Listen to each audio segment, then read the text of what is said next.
Yo. Sorry, I have the voice changer on. Cool. Let me fix that. Is this any better?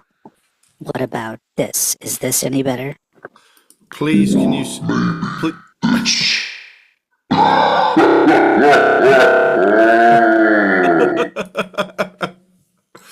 Oh, that's...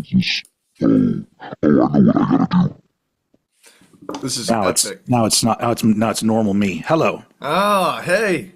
I feel like I want things to be louder. Oh, it's better.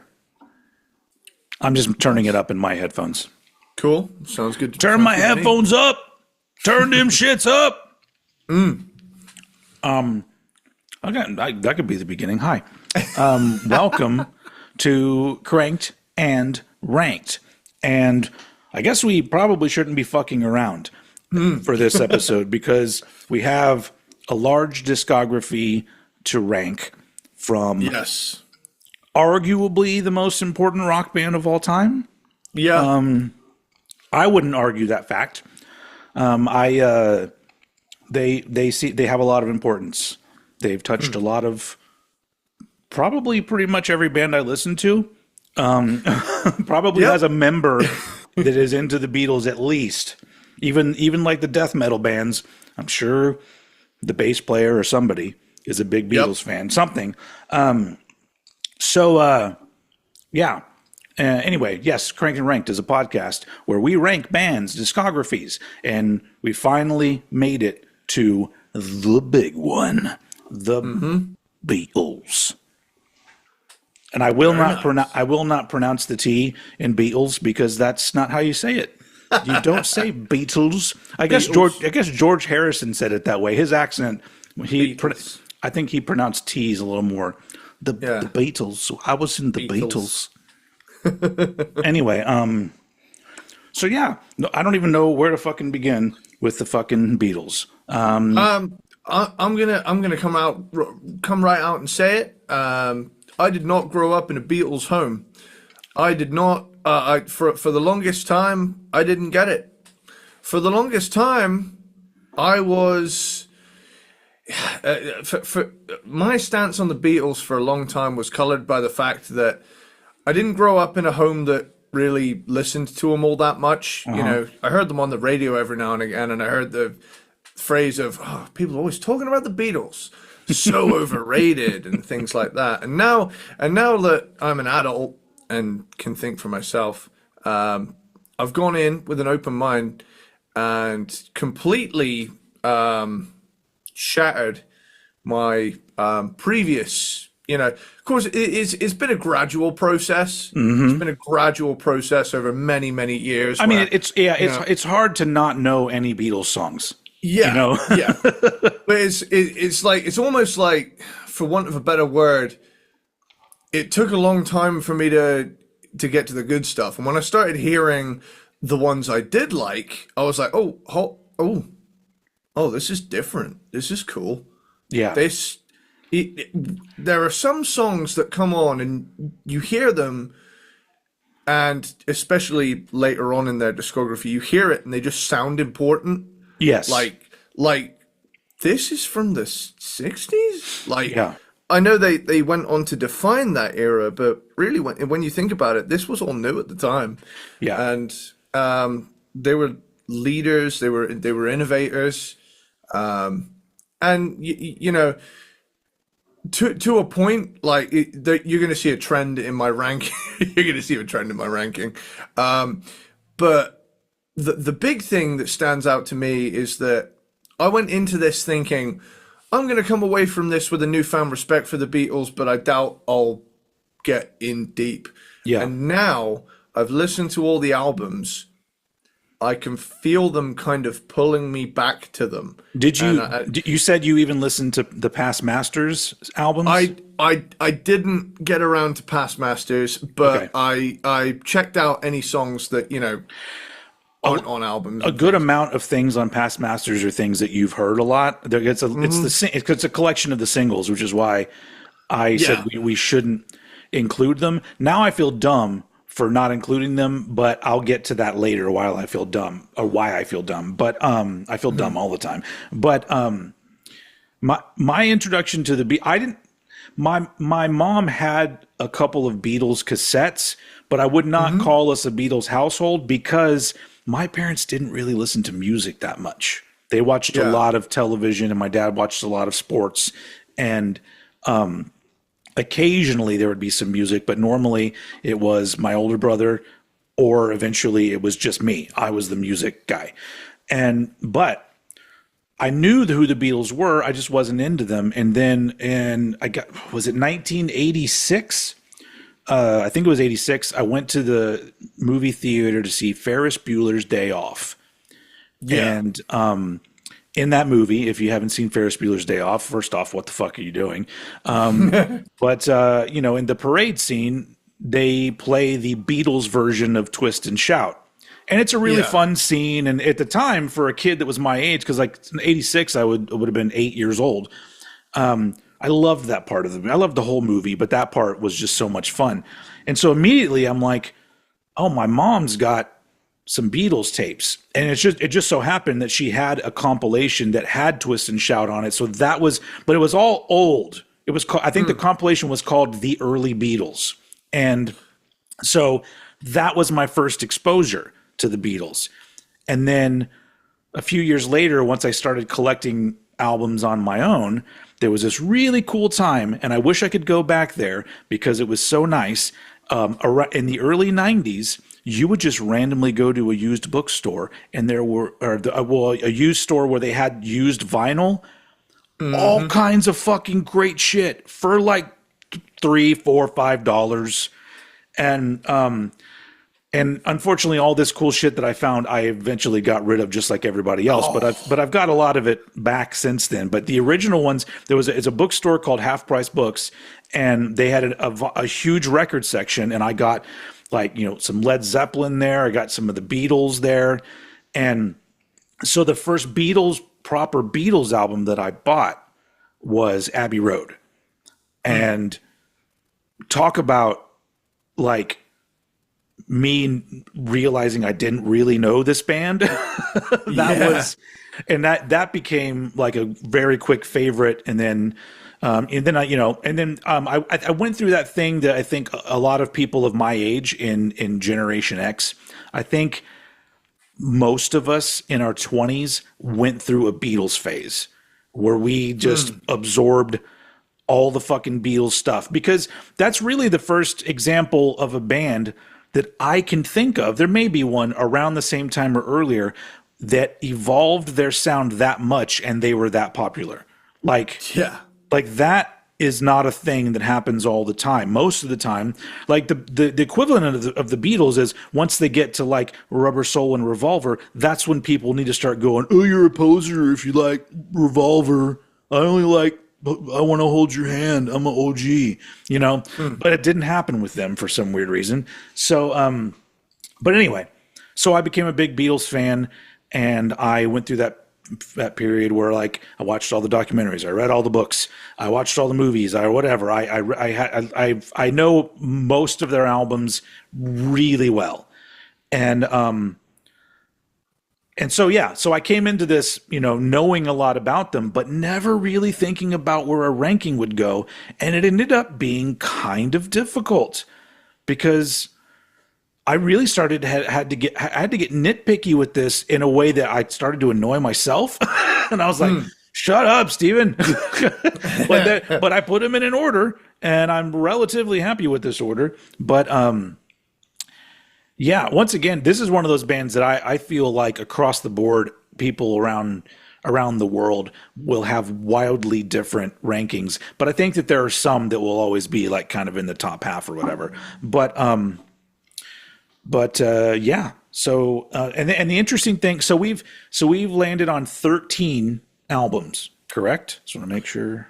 Yes. 13 yes, albums. And we didn't include Past Masters 1 and 2 because that was posthumous and it was a collection of singles, which that's a thing of the past too, where bands were releasing some strong material and it wasn't even on an album. It was just a single.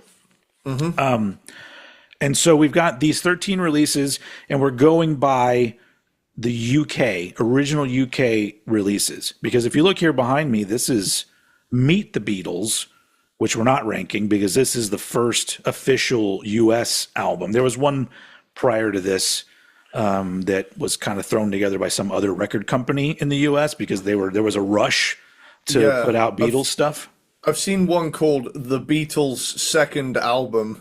That came after this, yeah. That is it, yeah. So, and this is the track listing on this one is different than With the Beatles, which is the UK version. We'll get to that though. But for many people, this was the introduction to the Beatles, and this is a 1964 pressing of this record. Nice. And it sounds fantastic. Yes, I play it. Why would I buy it if I didn't play it? But anyway, so Beatles, blah blah blah. You know, peace and love, and then we're going to rank some stuff. So peace and love, peace and love. I've got too much to do. Fan mail, it's going in the bin. Peace and love. We've got too much ranking to do. Okay, peace and love.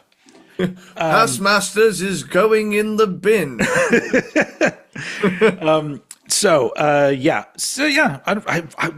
Why do I feel nervous about this? I feel nervous about ranking the Beatles. I don't know. It feels like it's a big deal. Like we're finally putting our big boy pants on. It is a big deal.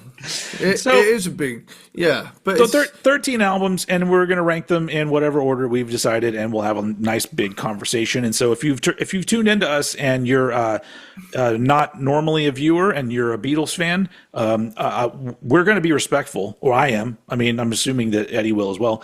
But also be prepared for a lot of vulgarity and probably weird tangents. Because that's what we do. But but the real thing here is the music discussion, which starts right now with Mr. Eddie Sparxx and his number 13 Beatles album. Okay, so right out of the gate, I'm gonna say this now. I'm gonna be shocked if it's anything other than this one for you as well. Okay, I've gone with Yellow Submarine. Yeah, it's also my number 13. Yes, and it's not that it's bad. It's that, I mean, I feel like it's only listed here as like an official album because it is the Beatles. Because really, half of it is the Beatles. half of it is the Beatles. The other two is the orchestral film score to the movie, for which they didn't provide the voices for. They didn't do the voices in Yellow Submarine. You're blowing my mind. That's a fact that I did not know. I'm pretty sure I've heard that they don't do the voices on. Wow. I've got a hole in me pocket. let me double check that just so I know I'm not talking out of my ass. Did the Beatles do the voices in Yellow Submarine? They didn't voice themselves in Yellow Submarine. Wow, they are some lazy motherfuckers, aren't they? But I do feel I don't know enough about Yellow Submarine. I've seen it several times in the past, but I do know that the soundtrack was more of a contractually obligated thing for them to do, and it kind of feels that way in certain ways. So I don't know, like, was the movie like a record label thing? Like Capitol Records was like, you need to do an animated movie, and they just went, all right, whatever. Throw it together and put our name on it, you know? Yeah. So you've got two previously released songs in Yellow Submarine and All You Need Is Love. Yeah. You got two George Harrison tracks with Only a Northern Song and It's All Too Much. But I think we can all agree that Hey Bulldog is the highlight for me on this. Hey Bulldog is a banger. Yeah. It's good. It's not good enough this is the Beatles album I've listened to the least, just because it doesn't really do much for me. And and the score's great. George Martin was a fucking genius, and he scored it. And so, yeah, it's and this was 1969. It's 69, dude. It's crazy, and I know that a lot of people have mentioned this fact, but the amount of output in essentially 6 years.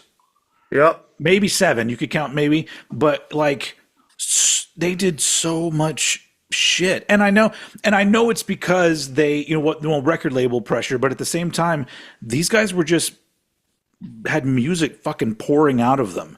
Yeah. And they retired from touring at one point. That helped. That just allowed them to hone in on the like nobody could fucking hear them play anyway. Yeah. Yeah. I think I heard George Harrison say that in an interview where he was like, "You just come and it's just screaming. You couldn't even hear the music anyway." Yeah, well, I think that was the reason they stopped touring, is that at the time they didn't have any PA systems that could overpower the screaming, so they just called it a day. So that is a weird phenomenon, because I don't understand. Is that what's called like mass hysteria? Like why did everybody scream? Like if I saw James Hetfield just like walked in front of me, I wouldn't feel the urge to go, ah! Like I would probably, oh my God, it's James! I would do the opposite. I would just be like, oh, I'm gonna cower back in this corner because that's James Hetfield. All right. Yeah. But well, I don't know. Maybe you're not a horned up 1960s 20-year-old girl. I don't think I am. But anyway, yeah. So with Yellow Submarine, I'm with you. It feels like leftovers because it's got 2 singles that were previously released. And then, the original songs like are fine, but they're not like, that's the thing, is I'm not going to sit here and say every Beatles song is fucking great, because there are some that I kind of roll my eyes at and I'm like, this is not great. No one was telling them no at this point. Yeah. So, I mean, it is what it is. And it's one of those things where I feel like if I was a bigger fan of the movie, I would love this album more, but I honestly haven't seen the movie since I was probably a teenager or something. And I just remember it being psychedelic and, and I just remember I got a hole in my pocket. That's all I remember.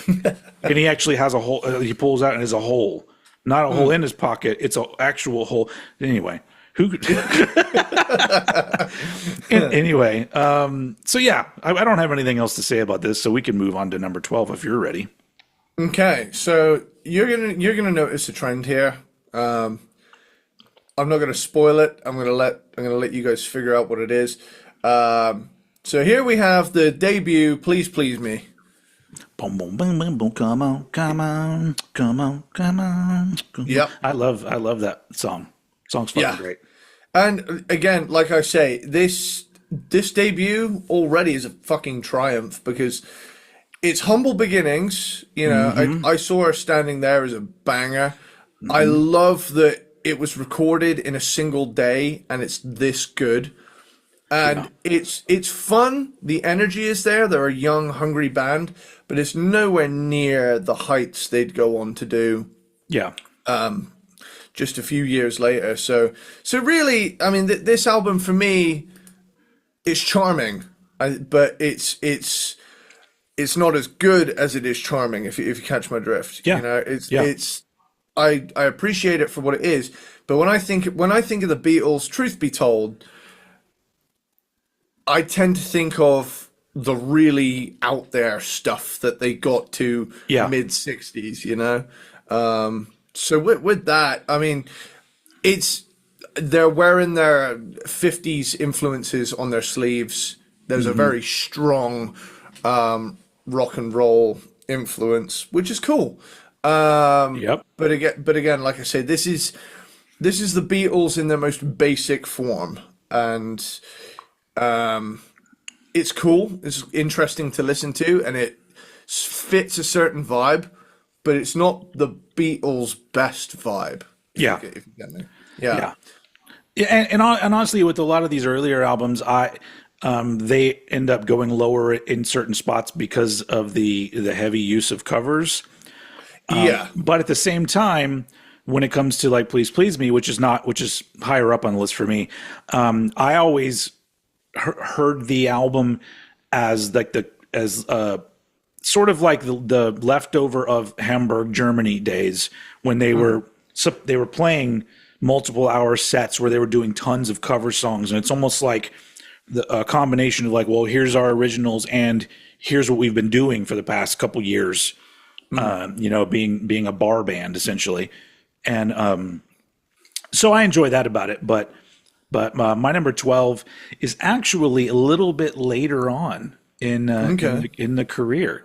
I mean, not really. In the span of years, you look at the years, I'm just like, holy shit! Like we've had longer time since the pandemic than these albums have between each other. So, oh my god! But my number 12 is Beatles for Sale from 1964, which is the fourth album, and you can hear them growing as songwriters.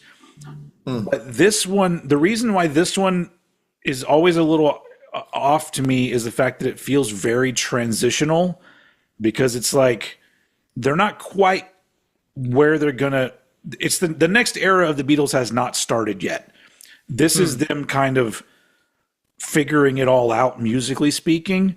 There's still several covers on this album, and in certain ways, I almost feel like it's weird because it feels like a step back and forward at the same time on this album. And so I really feel like they were maybe reluctant and didn't know how people were going to respond to them sort of branching out as songwriters, but obviously they clearly wanted that. And I mean, this one has 8 days a week on it, which is an absolute classic. But I feel like with Beatles for Sale, it loses some of the energy that made the earlier albums more enjoyable, and it lacks a lot of the I guess creativity that would be in their later stuff. But I do think this album's a necessary step in their growth, and you can hear it in the album, which is enjoyable. But yeah, it's for me, it's one where I'm like, this is not. It's not on either side of where I want to go for the Beatles. This is kind of too much muddy in the middle. So Beatles for Sale is my number 12. Okay, well, I'm gonna keep the chronology going because my number 11 is album number 2, which is With the Beatles. That's also my number 11, With the Beatles. We can camp out here for a little bit. Yep. So my take on this one is, it's the second album. It feels a bit more fully formed. It's still not quite the sound I'm after from this band, but it's still cool. I mean, to be honest, like all these pre-Rubber Soul albums for me are kind of on uneven footing for me. Like, I'm not over the moon crazy about them, but I can't say that they're not really, really good. Yeah. So really, this is just an example of a vibe that I'm not necessarily going for when I think of this band, but at the same time, I think they do a damn fine job of what they're doing here, and you can already tell that there's been a step up, to my ear at least, on this one, that they at least have a little bit more of an identity of themselves, and I think even the artwork shows that. I think that it's a little bit more artistic, a little bit more tasteful. They're not just looking down a stairwell, gawking at you, but ultimately, like I say, it's not quite what I'm here for yet. So, I mean, with that, I mean, there's not really much else I have to say. Again, there's still quite a few covers on this. I don't know if it's I don't think it's equal amount. I think there's maybe one less on here, but there's a bit more originality here too. But yeah, that's where we're at. I will say one thing I love about the Beatles is the fact that everybody is a singer. Yeah. And I love bands that do that. I love bands Oh, yeah. with like more than one voice. Kiss. Don't get any ideas, Eddie. Your bandmates are like, oh great, now he sees Ringo Starr singing songs. Yeah, so I actually feel the opposite from you because Please Please Me is much higher than With the Beatles for me, because this album, while it's got some songs that I love It Won't Be Long, and I love All My Loving, love, so much fucking love. All you need is love, really. But this one always sounded to me like it was kind of a rushed follow-up with a cooler album cover. And because some of the songs are kind of weak, and even some of the covers they chose they kind of drag the album down for me.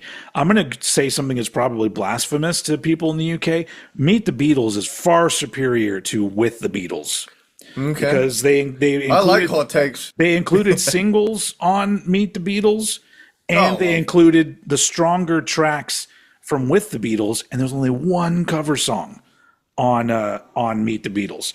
And so I think that's a way better introduction to the band than anything else. Oh, shit. Yeah, I'm looking at the.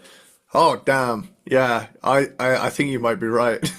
Yeah. And I want to so hold your hand. I saw her standing there. This boy, it won't be long. All I've got to do, all my loving. Damn, dude, that's just side A. Don't bother me, little child, till there was you. Hold me tight. I want to be your man. Not a second time. Damn. yeah, Until There Was You's the only cover on that album, and that's the weak point of that one. But and it shaves off like 7 minutes. Yeah. And the thing that I also really think is funny is that the fact that they covered their own song on this album too, because they wrote I Want to Be Your Man for the Rolling Stones, and the Rolling Stones put it out a few months before this album came out. So essentially they're covering a Rolling Stones song that is their song. Wow. So I always thought that was kind of funny, but I just love the fact that, and I don't know how true this story is, but I always read that I Want to Be Your Man was literally written for the Rolling Stones while they were just hanging out at a bar. And John and Paul were just like, here's a song. Wait, you want this song? And I'm like, holy shit, dude. Those guys they were not fucking around at all. They were just like, you could just meet them at the right bar and like, can I have a song? Sure. You got 5 minutes? But yeah, I mean, With the Beatles is still a great album. I like the original. There's a few Beatles covers that are amazing, but for the most part, even with their older stuff, I prefer their originals because I just feel like sometimes they're just way better songs than the songs that inspired them and they were covers. But yeah, so With the Beatles, once again, feels a little rushed, and yeah. Plus, like, where they go right after With the Beatles to me is a ginormous step up. So With the Beatles is kind of in the way. It's just like, all right, With the Beatles, yeah, I'm with you. Okay, bye. But yeah, great album. It's my number 11. Now we're moving on to number 10. Cool. So my number 10, I'm looking at this, and I've had like a little bit of a back and forth with myself. Uh-oh. We're going to have some swappies? I might do a swappy. So, hold the phone here. All right. Please hold for a swappy. I'm doing a swappy. My number 10 is Beatles for Sale. Got it. Cool. And I didn't know about the label pressure related with this album until after hearing it.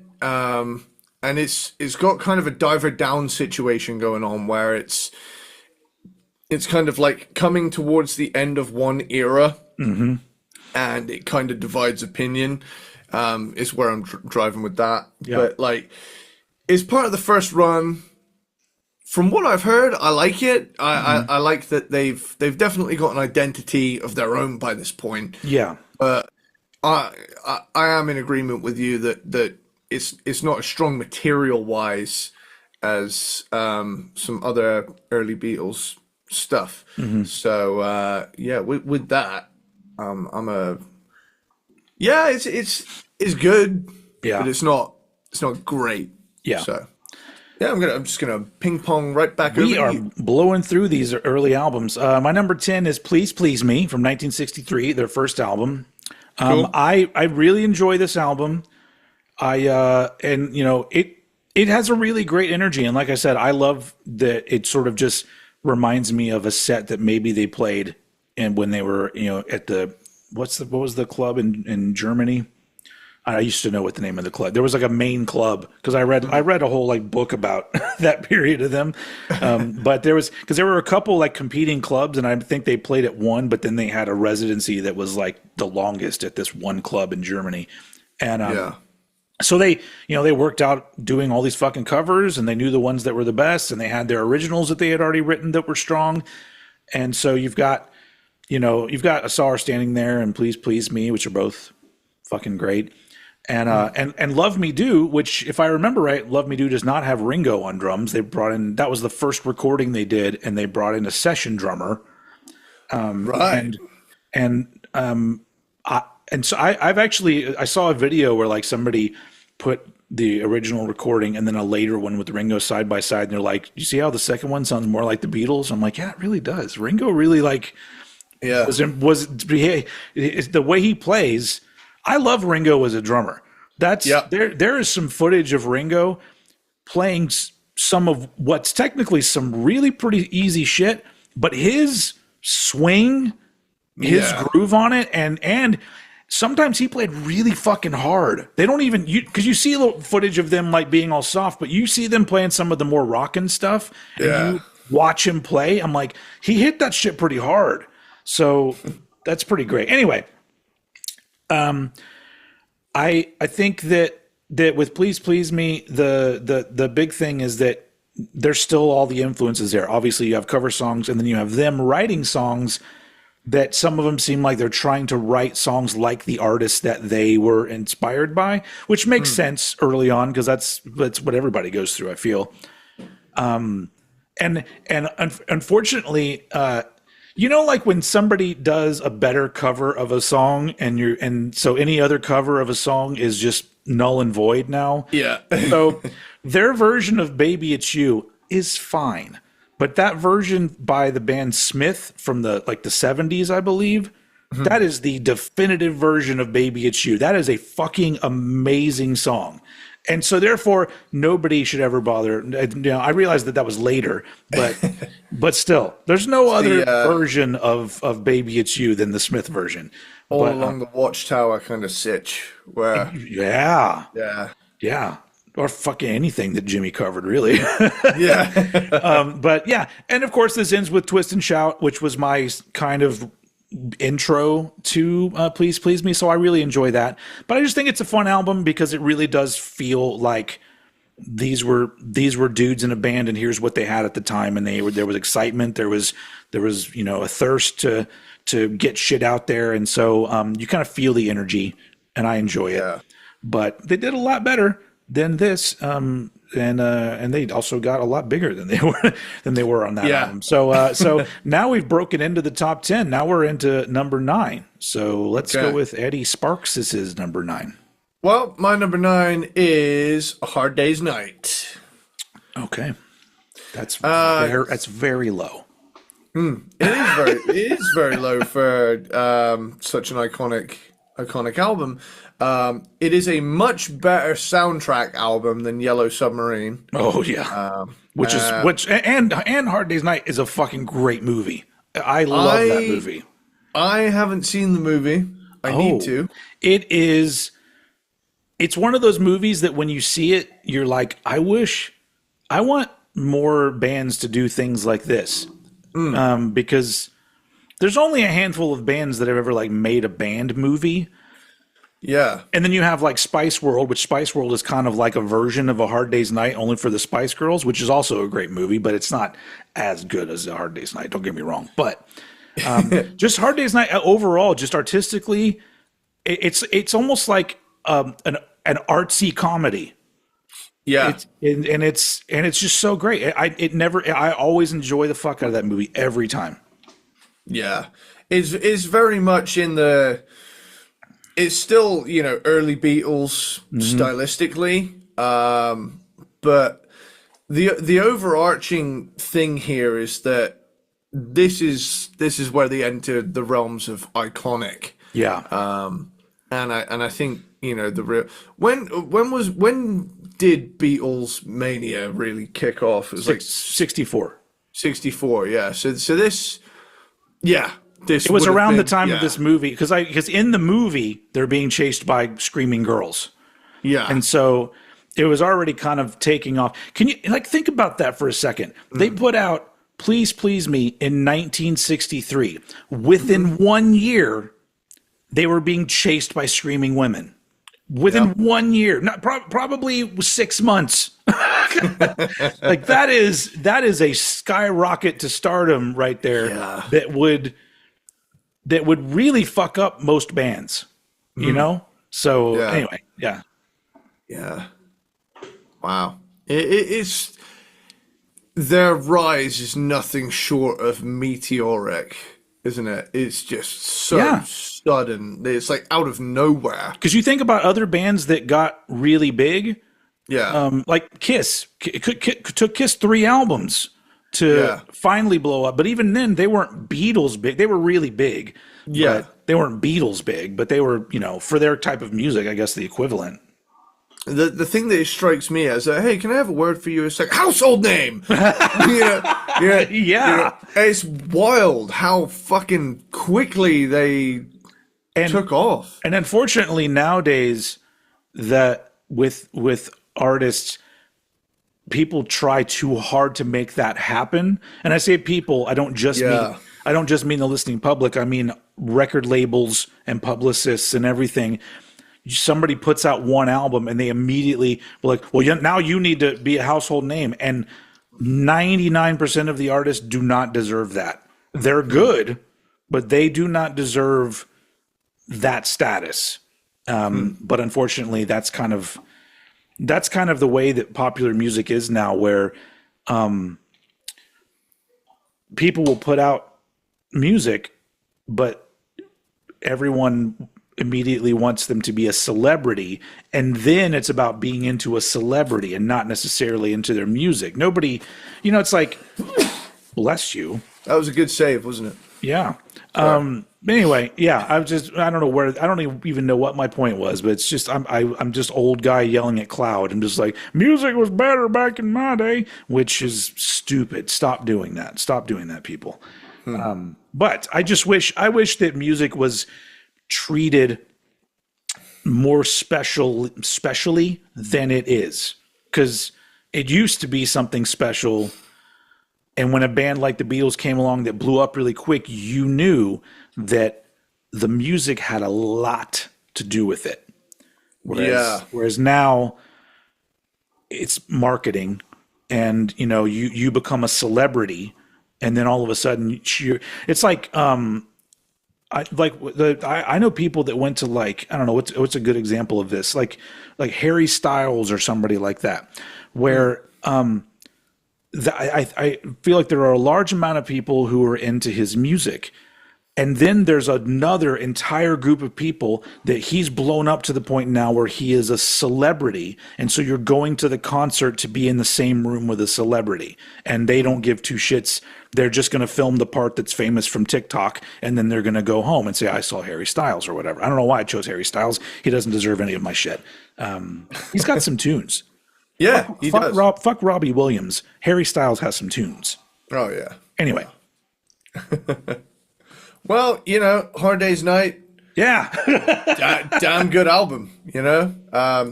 It's just not the vibe from the Beatles I like the most. So it just Get it. for me, the Beatles, there's two Beatles. There's red greatest hits Beatles, and there's blue greatest hits Beatles. And then there's the shitty Beatles. Are they any Are good? they any good? They suck. Then it's not just a clever name. Are you done with that one, with Hard Day's Night? Fuck yeah. All right. From one soundtrack to another soundtrack. My number 9 is Help from 1965. Their 5th album, and it's a soundtrack for the movie Help, which honestly, I have not seen in a very long time, but I remember the last time I watched it many years ago, I got annoyed by the premise of like, okay, there's a fucking ring. What is this? Like, it didn't do it for me. It was a little too dumb and not cool enough, but that's movie aside, because I'll probably watch it again and maybe I'll enjoy it more. Movie aside, this is another big step in their songwriting. Only 2 cover songs on this, and look.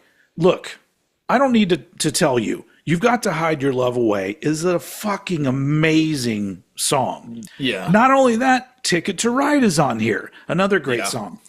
But they're not all strong songs, and there's still a little bit of the old Beatles that you need to shed. But then they'll hit you with like, I've Just Seen a Face. Fucking amazing song. And Yesterday's just happens to be on this album.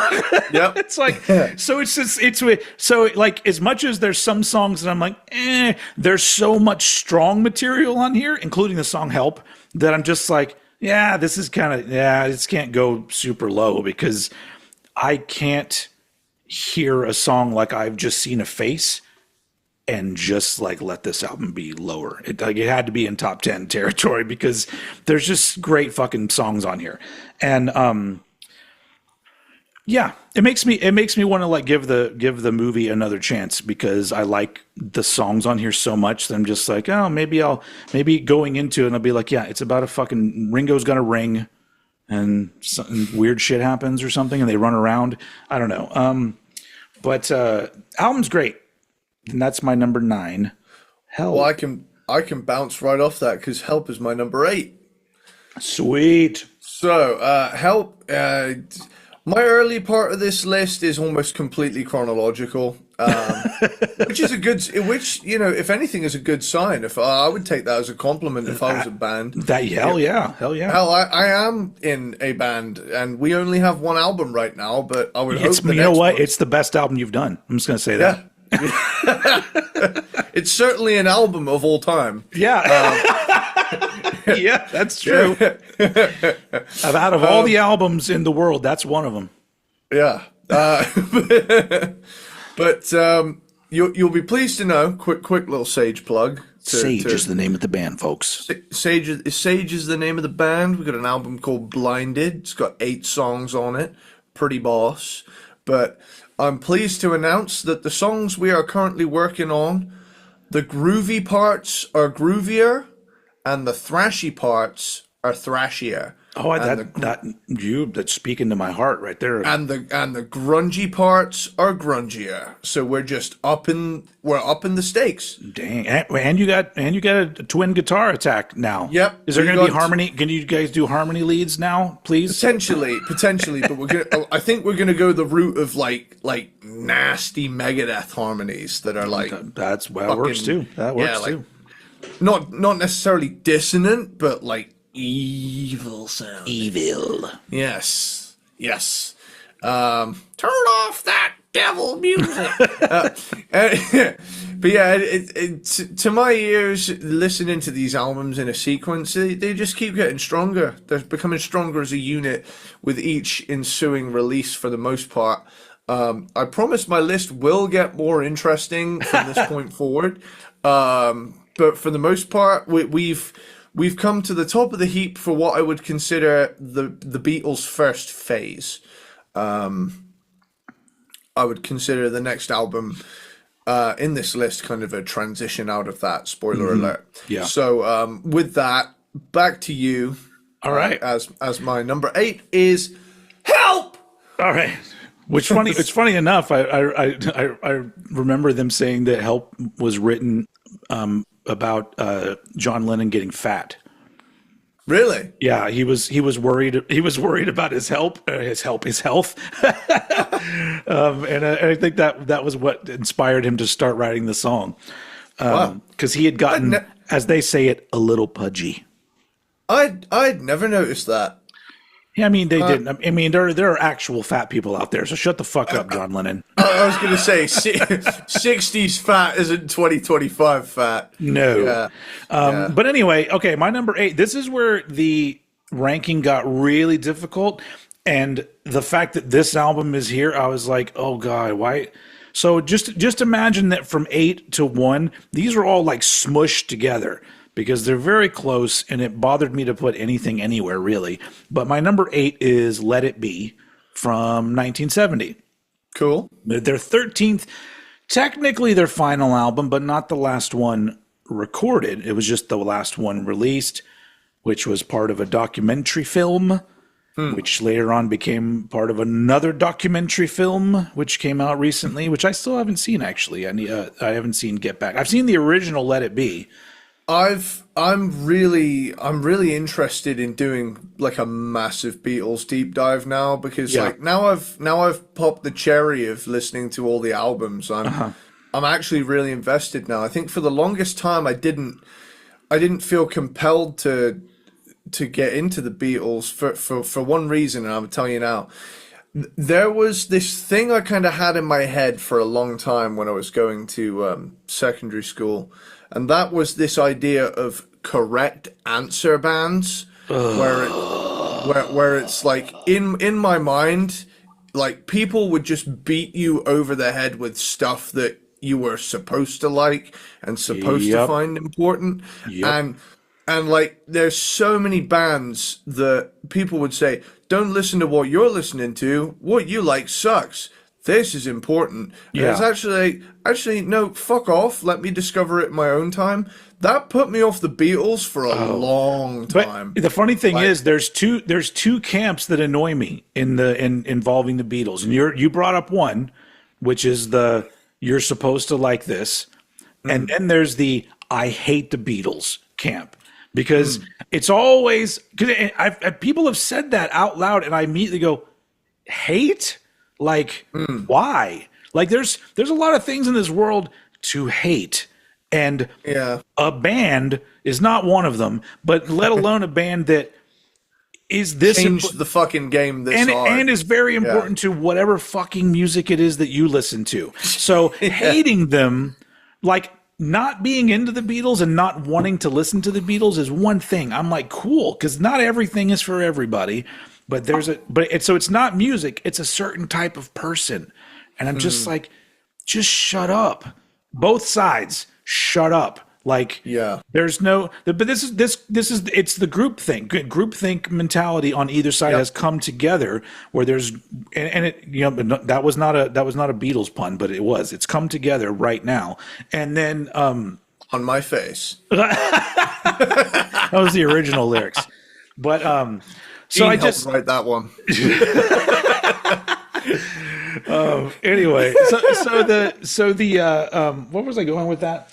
Yeah, I just think that it's not just the Beatles. Like it's so many bands that people will fucking ruin a band, and all everyone needs to start doing is just, if you don't like something, then ignore it, and if you do like something, show your love for it. But don't, if somebody doesn't like it, all you're doing is being an asshole and doing a disservice to the music you love if you're beating somebody over the head with it and saying you have to like this, or you don't know anything about music.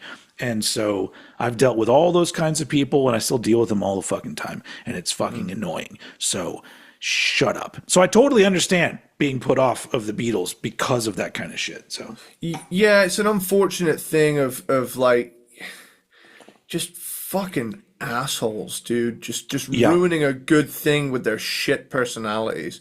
Yes. You should put that on a t-shirt. That sums it up right there. Ruining a good thing with shit personalities. Yeah. Fuckers. But simply put. Wait, was I? I'm not. I'm still on Let It Be.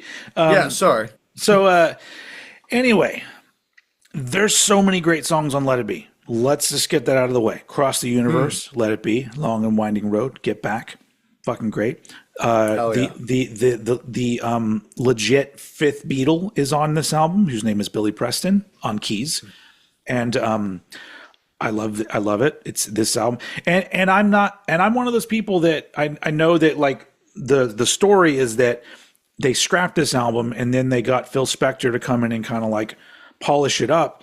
And in the end, I think that not everybody in the band was happy with the result of what Phil Spector did, but I like it. I like how the original sound. I remember in the early 2000s, Paul McCartney put out a version that was called Let It Be Naked, and it's just the songs without orchestration and bells and whistles of Phil Spector. And that was fine too. It's cool to hear an album in a different way, but I still prefer this way. And I think it's a very enjoyable farewell for a band. You know, it's just, I actually feel like the universe kind of worked in a really great way for the Beatles, because they recorded this album and then said, it's not that great. Let's go on and do something else. And then the vibes of them doing Abbey Road, because they knew it was their last album, made them put out this fucking record that we'll talk about later. But then Let It Be gets put out last, and it has this vibe of the end credits of the Beatles movie. And I've always loved that about Let It Be, where it really does, even though it wasn't intended to be the final album, it feels like here's the end of the journey, and here's kind of a loose vibe kind of album with some fucking fantastic songs on it, and some fucking fantastic songs that were left off of it. And then you get those on like Past Masters and shit. But anyway, Let It Be is an incredible album, and having it at number 8 is weird. But all of the things above, this is the fucking Beatles, ladies and gentlemen. So Let It Be for me goes at number 8.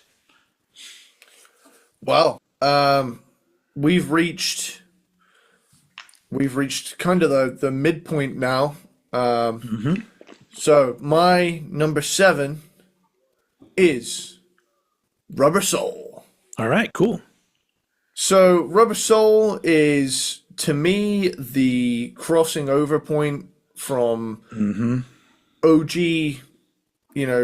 Mersey Beatles to psychedelic rock Beatles, which is the stuff I like them for. Yeah. And as soon as you hear a sitar show up on Norwegian Wood, I'm like, oh yeah, we are entering the realms of hell yeah mode for me, for my ears. I love sitars.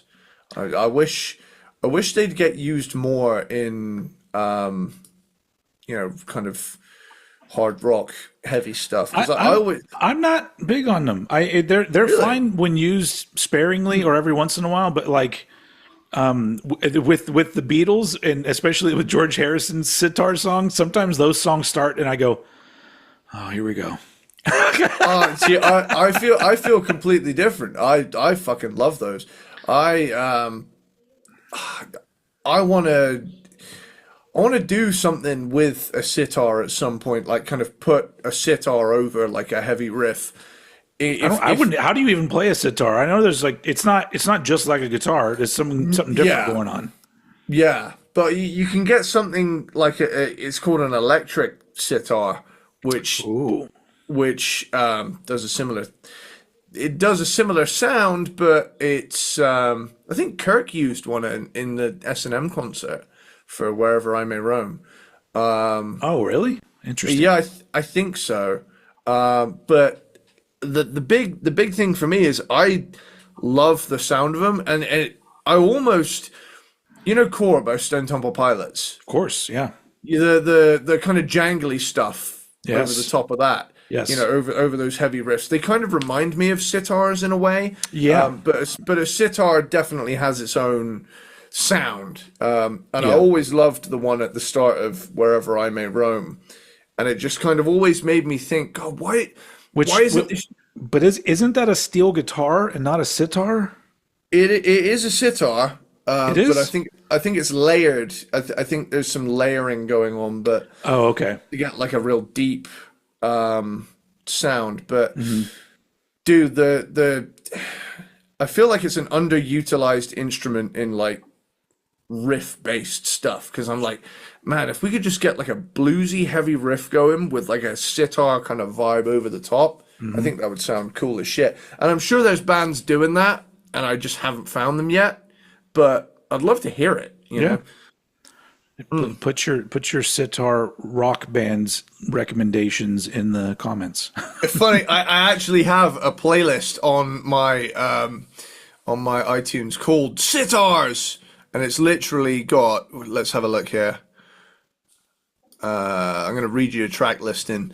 It's got Wherever I May Roam, What the Hell Have I, Home by Dream Theater, Cats in the Cradle by Ugly Kid Joe, Pretty Tied Up, Guns N' Roses, 4 Degrees by Tool, Behind the Sun by Red Hot Chili Peppers, New World, Saigon Kick, My Little Man, Osmosis, and Soulfly by Soulfly.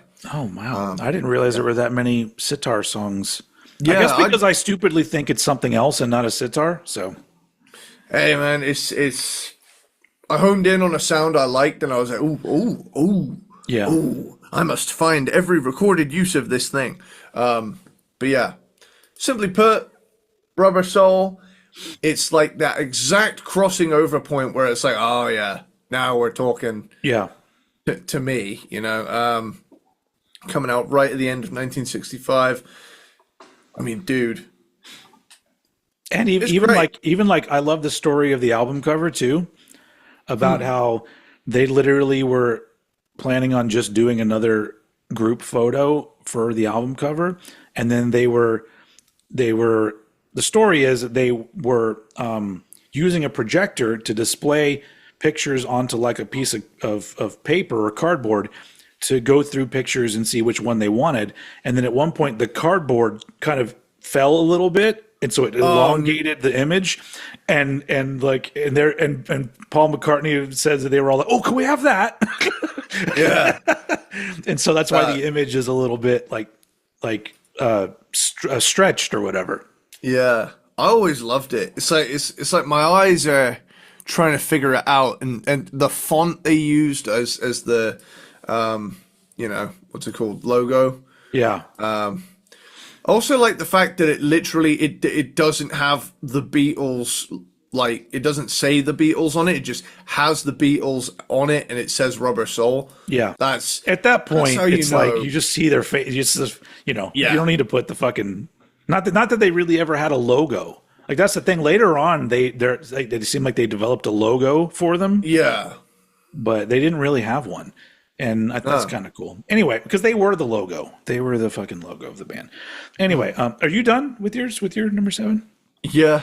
Yeah, pretty much. Okay, so this is going to be a weird one for me, for my number 7, because this is my favorite Beatles album. And I put it at number 7 because here's the thing. God, dude. Here's the thing. Here's the reasoning, though. Because I found out something about this album that I've loved this album for most of my life, and I never knew this about this album. So my number 7 is Magical Mystery Tour from 1967. Okay. And I didn't realize that the album that I always thought was the Magical Mystery Tour actually is not the original version. The original version is just like 6 songs on 2 little mini EPs. It's not even a full album. It's so side A of what I thought was Magical Mystery Tour is actually the only thing that is legit Magical Mystery Tour. Side B on what I thought it was is singles that the US version put together to make it a full album. So, and I told you, we're not going to do Past Masters because it's just a collection of singles. And then I read this and I went, oh, fuck, my mind, everything's been ruined for me. Because I love every single fucking song on Magical Mystery Tour.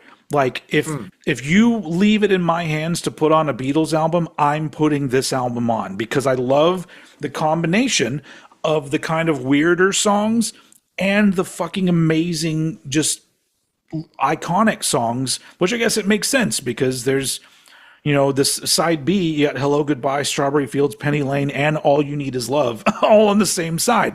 So now it makes sense why that was done. But so while this is my favorite, I put it down lower because I'm like, okay, I gotta nitpick here because what I know is the American version of the album, and I'm supposed to be talking about the UK version of the album.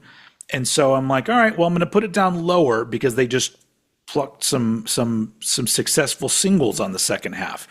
That being said, I Am the Walrus. Yeah. Fuck, that song is great. And a really great moment for me as a kid growing up was the song Blue Jay Way, which is a George Harrison tune. And I love that song, but I discovered that was when I started to discover the things that they did sonically. And in Blue Jay Way, George Harrison's voice is in one speaker and everything else is in the other speaker. The only other sounds that come in on George Harrison's voice is occasionally they pan over some of the music and it goes, yeah. And so I remember as a kid, I turned the balance all the way to one speaker. And it's so weird just to hear just George's voice going, please don't, please. And then you're like, behind him every once in a while. And then you can listen to the song in a totally different way with no fucking vocals at all, panning it to the other side.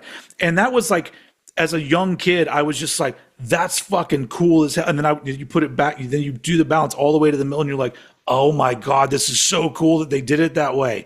So I've always loved that song just because it reminds me of being young and having my mind blown by like the recording process and finally starting to hear like how they, using panning and all this other kind of shit. I was just like, oh man, it's so great. So I love this album. I have only seen the TV film that it was the soundtrack for one time many years ago, and I did not really think it was very good. I just remember being like, woo, for an album that I love so much, this is kind of lame, but whatever. I'm not that huge of a Beatles fan, so I don't just love every single fucking thing, but this as an album, the American version, fucking amazing. If I'm just going to talk about the first half, which is the UK version, it's still really good, but it's just an EP at that point. A double EP, I guess, is how they referred to it. But yeah, they don't even count it as an album. If you look in there in the Wikipedia, it's not counted as an album. Like we say 13 albums, but they're saying there's only 12 albums because Magical Mystery Tour was not a full album. But yeah, it is in my heart. But I had to put it here. I had to like have a little bit of respect for them putting together full albums of shit. And so Magical Mystery Tour goes here at number 7. Cool. Fair play. Well, my number 6, some may find to be a shockingly low placement for this album. And again, like I say, I love how right now, I'm going to pause you. There's 2 albums that this could be. One of them, I'm going to leave. The other one, I'm going to be like, I get it. So this is the future of our podcast rests in your hands, sir, because I'm going to fucking leave. I will leave. I'm just kidding. Go ahead. We're already halfway through this ranking, dude. All right. Okay. Go? Continue on. Continue on. Okay. So we're left with a total of 6 albums, all of which I would consider absolute fucking masterpieces of their era and their genre. You know, if you can even call it a genre at this point, because they're just owning everything. Yeah. As far as I'm concerned, Rubber Soul onwards is all killer shit. But my number 6 is one of the more iconic albums. It is Sgt. Pepper's Lonely Hearts Club Band. Also my number 6. Hey! So the podcast continues, folks, because I understand, and I do. I'm gonna, this album is.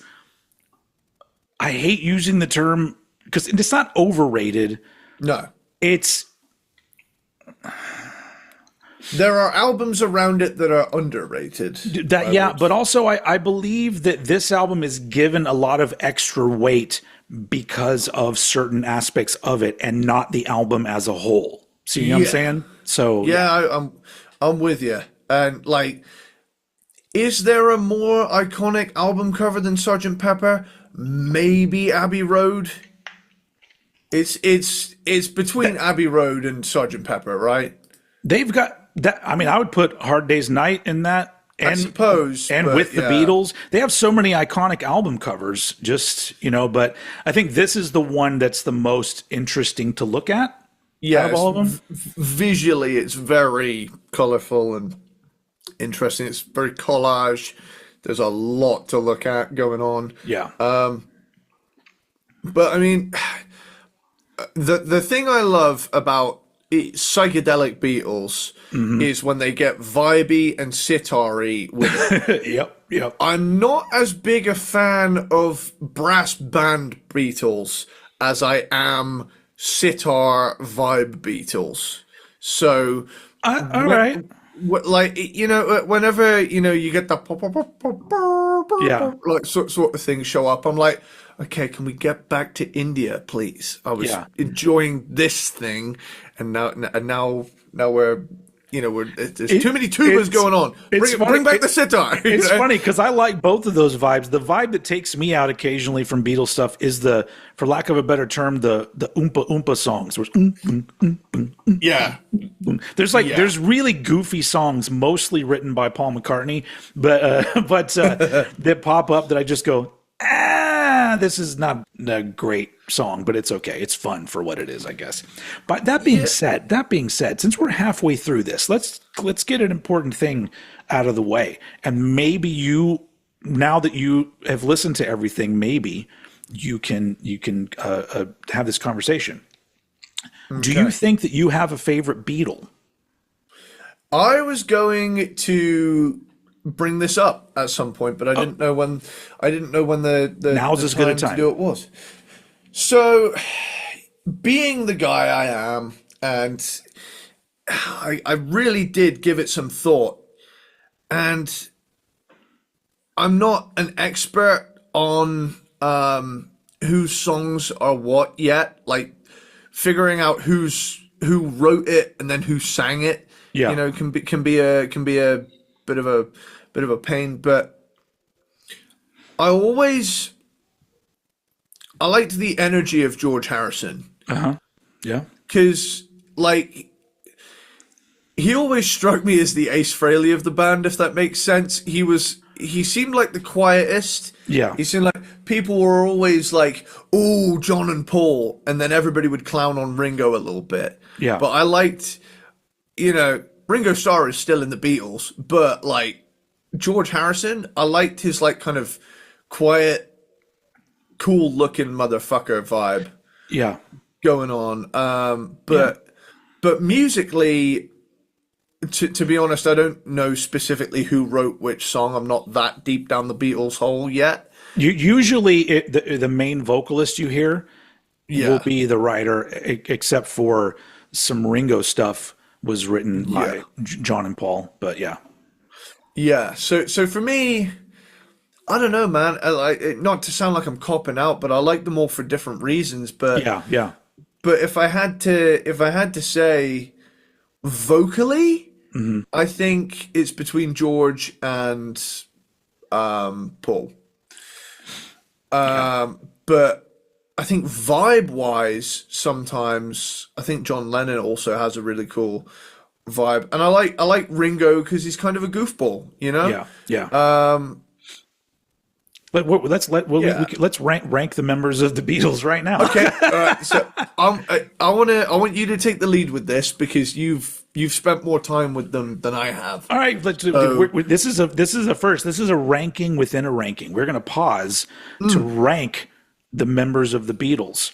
So I'm going to start from the bottom. This is going to be controversial. Okay. But my least favorite Beatle is John Lennon. Okay. That being said, all four of them, if you take one of them out of the Beatles, then it's not as good. I'm gonna say it right here. Absolutely. And some vocal stuff that John Lennon did, fucking fantastic. And some of his songs I love so much.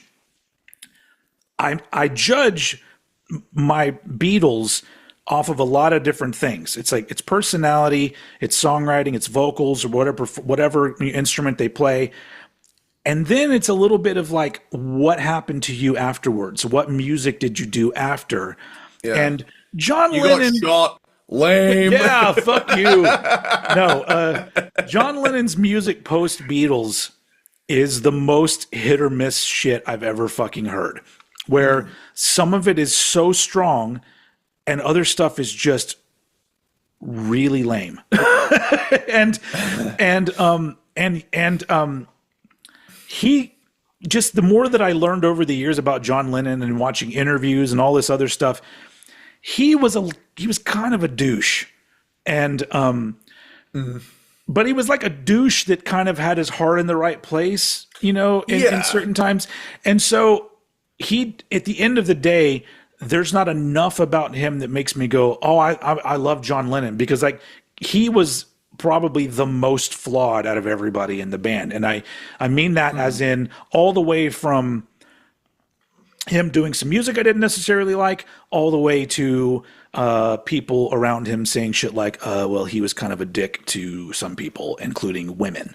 And so overall, as a person and as a performer and as everything about him, and honestly, I know this is a punching bag kind of thing, but the whole Yoko thing, like, I know she's a punching bag, and I don't say she broke up the Beatles, but if you are the kind of person that you get on stage with fucking Chuck Berry, I know where this is going, and you let your fucking girlfriend make some fucking noise, you're a douchebag. And that's the thing, is that there was a lot of questionable shit. And so even though you play me some fucking John Lennon stuff, Beatles and after, and I'll hear it and go, this is some of the best music ever made. If I'm ranking the Beatles, he's dead last. And which says a lot about the other three guys, really. So who would your number 4 Beatle be? I'm inclined to agree, because the thing is, I'm with you. I pretty much everything you've said, I'm kind of in agreement with. You know, it's he falls into that category that I say a lot, where sometimes when you die young, people give you a lot more credit for shit. And and honestly, like that's the worst thing that Paul McCartney ever did, is he didn't die first. Damn. Yeah. I mean, yeah. Yeah. To me, it is that thing of like, it is the kind of douchebag reputation, I think, that kind of leaves a bit of a sour taste in my mouth. Yeah. And it's like, I agree with, you know, a lot of what, you know, is going for. Oh yeah. Yeah. Absolutely. Yeah. Yeah, it's absolutely 100% on board with that message. But like, I mean,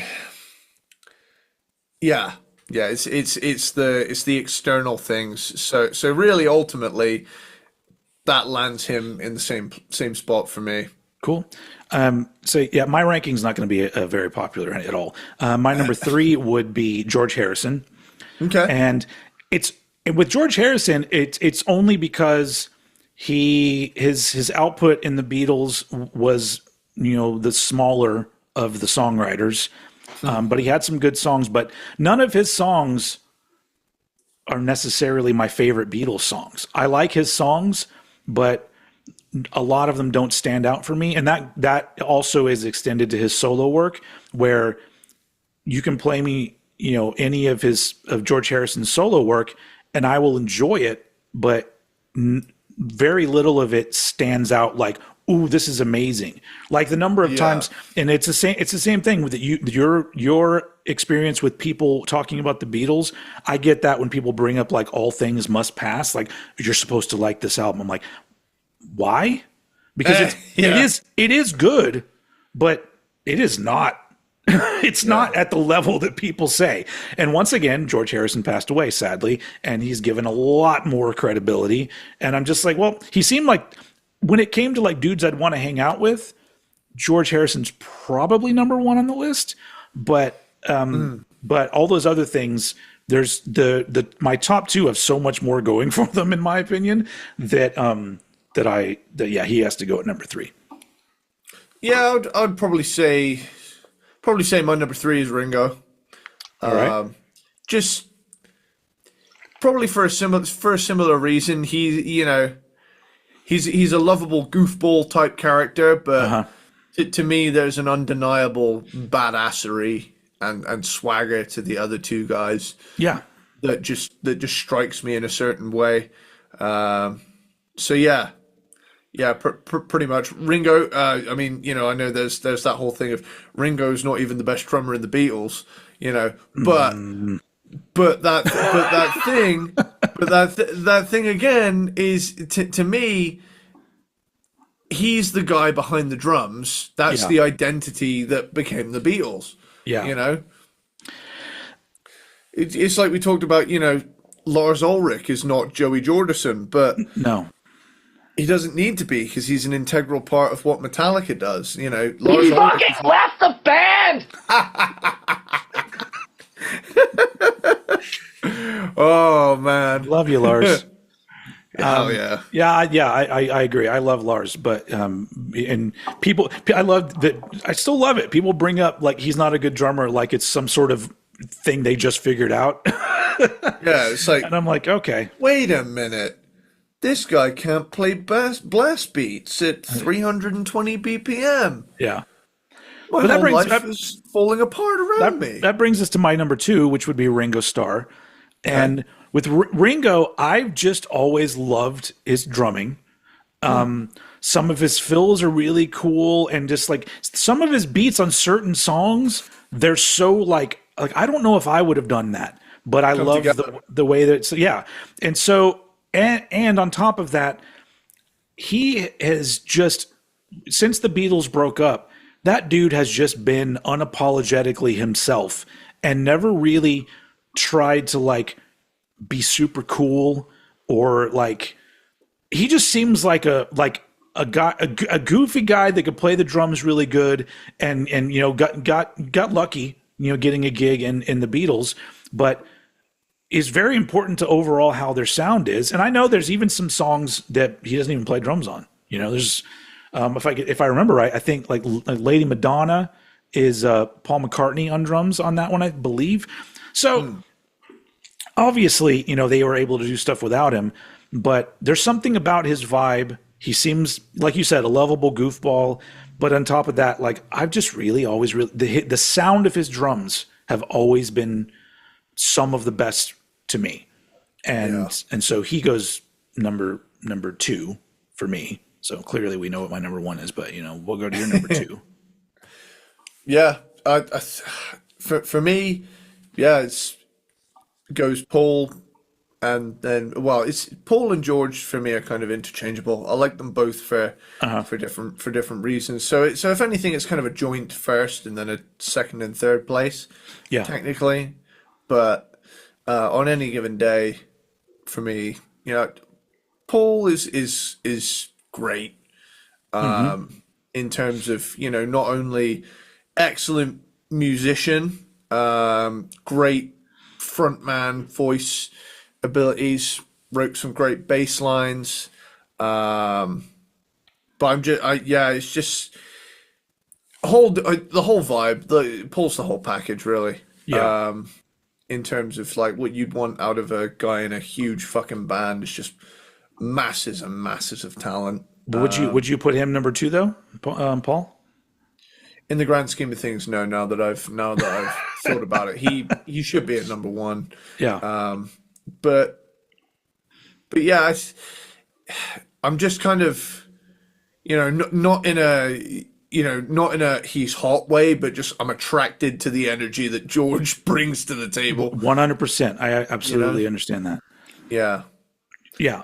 Paul's my number 1 just because I love so much of what he did, Beatles and post Beatles. Now I'll agree. Like I made that comment about John's stuff being kind of hit or miss. There is some Paul McCartney and Wings stuff that can be hit or miss, but there are so many songs from Paul McCartney solo and Wings stuff that are, to me, just so amazing. And it's just amazing songwriting, and Simply having which I love. Christmas That's Me one of my favorite Christmas songs.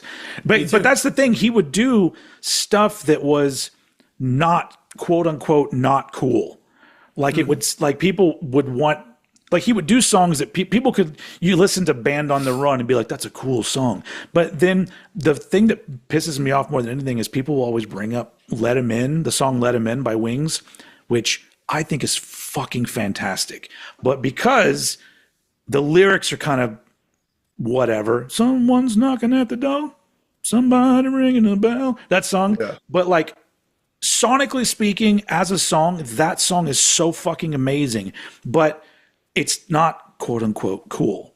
And he was able to do, I feel like he was like, oh, you want me to write an album of cool stuff? Fine. And he could just do it, but he didn't want to do that.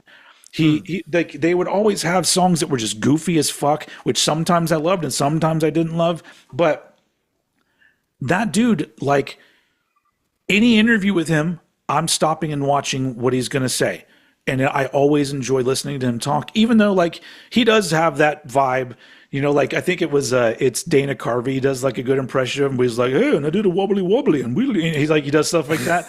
And I'm like, yeah, he is kind of that kind of guy, but I've never seen anything about him that made him not likable. And once again, we talked about this when we were talking about like, you know, Lemmy and Rob Halford and people like that, that just they love doing what they do so much that not only are they out there touring, playing, you know, to shitloads of people, but consistently putting out new music. Like Paul McCartney doesn't need to put out any new music, but he does it anyway. And even if it's stuff that doesn't connect with me, and I'm not like a huge fan of like more recent stuff, I like some of it, but he puts it out, I'm going to go listen to it because I'm still just like, I love the fact that he's still out there doing the shit. And I think that he's gaining more credibility because I think for a long time people were like, would talk shit about him because of the more sort of goofy stuff that he did. And, you know, songs like silly love songs and stuff like that, which I think is great also. But that's the one thing is I think that I really do think that if Paul had somehow passed away sometime in the 80s, everyone would be talking about how amazing all of his stuff was. And I'm like, but it's still amazing. You don't have to die to be amazing. We're all going to die. So, you know, it's like, I'm just happy that he's still around and still kicking it and still showing up in really odd places. I saw a clip and I don't even know who the fuck this comedian was. It was some comedian playing somewhere in a small venue. Like literally this guy was not a big comedian and I don't remember his name, but he's doing a stand-up set and he talks about how before he came out to do his set, Paul McCartney got him stoned. And this is literally like within the past year. And Paul McCartney walks out onto the stage with the guy, like kind of goofing on him, like, "Oh, how you feeling? You feeling good?" Like so, like literally, just like that. Paul is still that dude that's gonna like some random small comedian. Paul's just gonna smoke him up, you know. And I love that about him, and that's music aside. I'm already a fan of the music, so he could be kind of a dick, and I'd still give him a pass.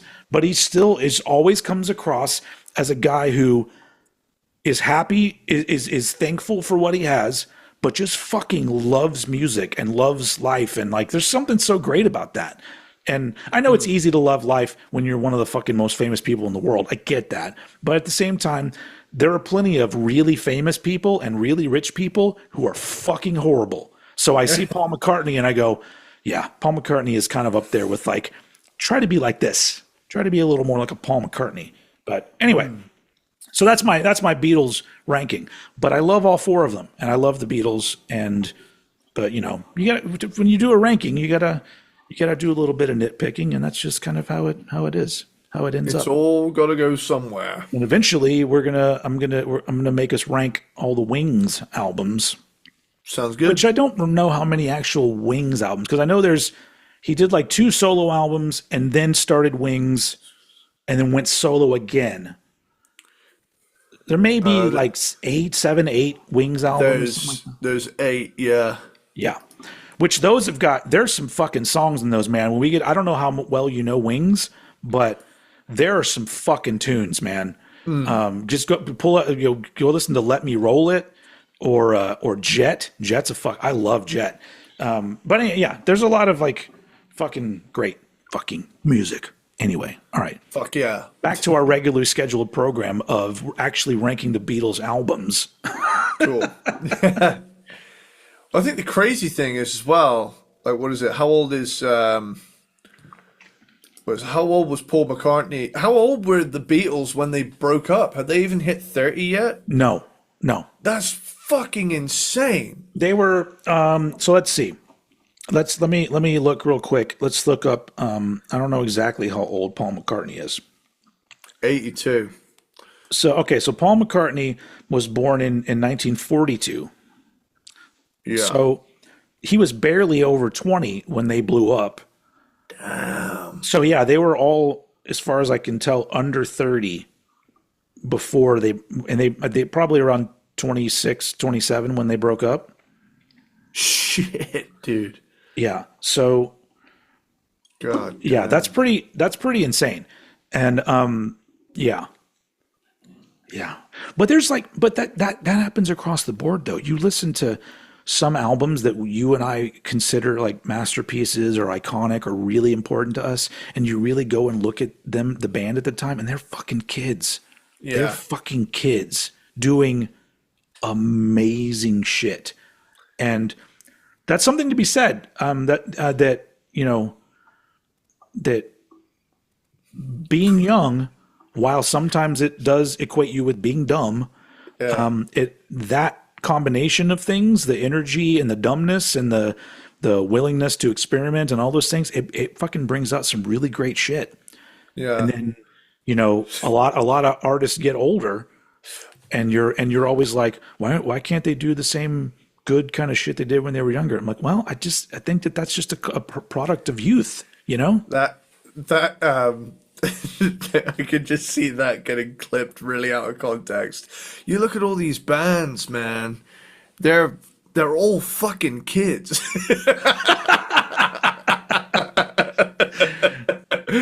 They're not. That wasn't a verb. Not diddle kids. It's no good diddling kids. I love an Always Sunny reference. Bring that in anytime you want. There is no quicker way to make people think you are doing kids than writing a song about it.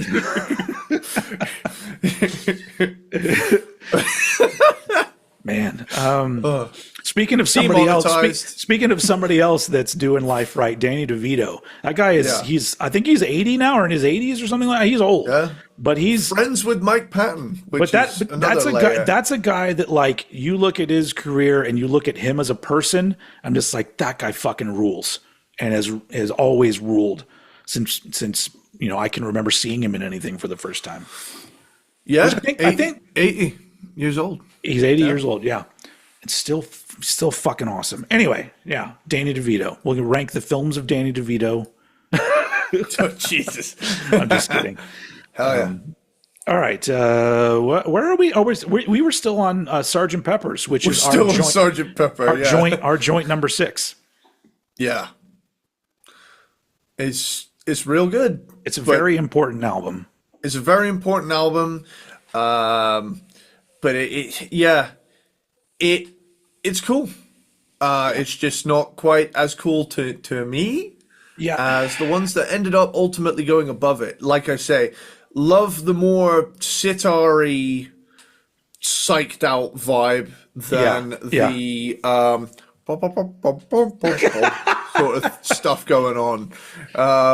So yeah. So the thing that I've always said about Sgt. Pepper's, because I love it, it's a great album, but a lot of everyone's hype about it, I'm all like, okay, let's take Sgt. Pepper's, let's change the album cover to where it's a little more simple.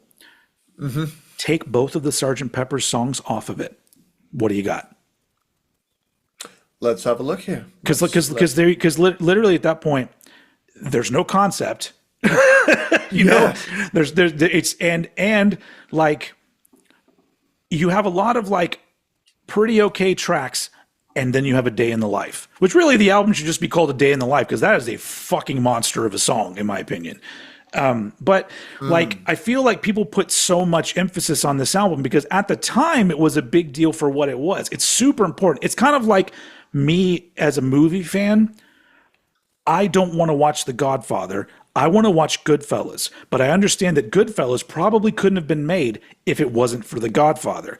And some people will put all of this weight on The Godfather, and I'm like, yeah, but they improved on the gangster film after that, you know.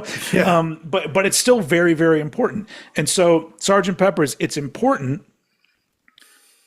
It's not much of a concept. You know, because really it's like, hey, we're a band. Here's some songs. Oh, that's a great concept. And so, but like even some of the songs, like, don't really, when it comes to that era of their output, there's at least half of these songs are songs that I go, I would rather listen to some other Beatles stuff.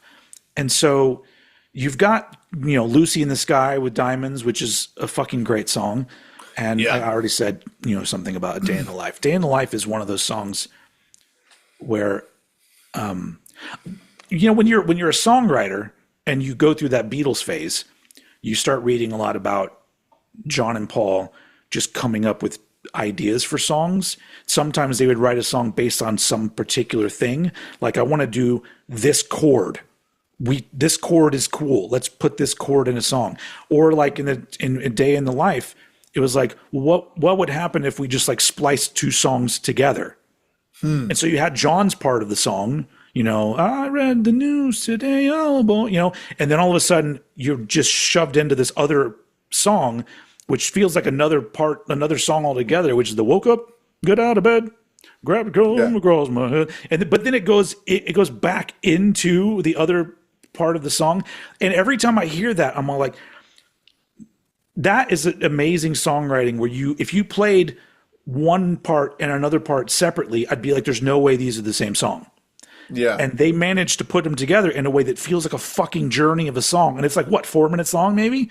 And so I love that song so much. But as an album, I'm just like, it's important. I understand it's the same thing that you said with the Beatles. You don't beat me over the head and tell me I'm supposed to think Sgt. Pepper's is amazing because they did much better stuff than this. But very important album, and it's still like fucking number 6 on the Beatles list. So it's like, it's, you know, they're number 6, but it's better than most bands' number 1. So take that as you will. You have anything else to say about Sgt. Pepper's? Well, I was going to go slightly off of that because I've pretty much exhausted what I was going to say, but you mentioned like something that sounds like two different songs and they put it together and it flows seamlessly. Yeah. You want to know what song just never sounded seamless to me whatsoever? It just comes the fuck out of nowhere and then goes away again. Okay. That part in Say You, Say Me by Lionel Richie. I know what you're talking about. Where it just suddenly goes from being the most tender ballad you've ever heard to like a 80s upbeat fix up the house montage song for about 16 bars. I really like that, but you are correct. It does. It's janky. Shoehorned in a little bit. Yeah, it's just Say You, Say Me. Oh, hell yeah. Say it together. Naturally. Dun, dun, dun, dun, dun, dun. God, what you think you know the answers? Oh, no. It's like, what the fuck? Yeah. It's like I've walked into the studio next door and it's just a completely different thing going on. You know what? That sparked a thing in my brain, and this is just songwriting related, and we probably talked about this before, but this is an appropriate episode to bring it up.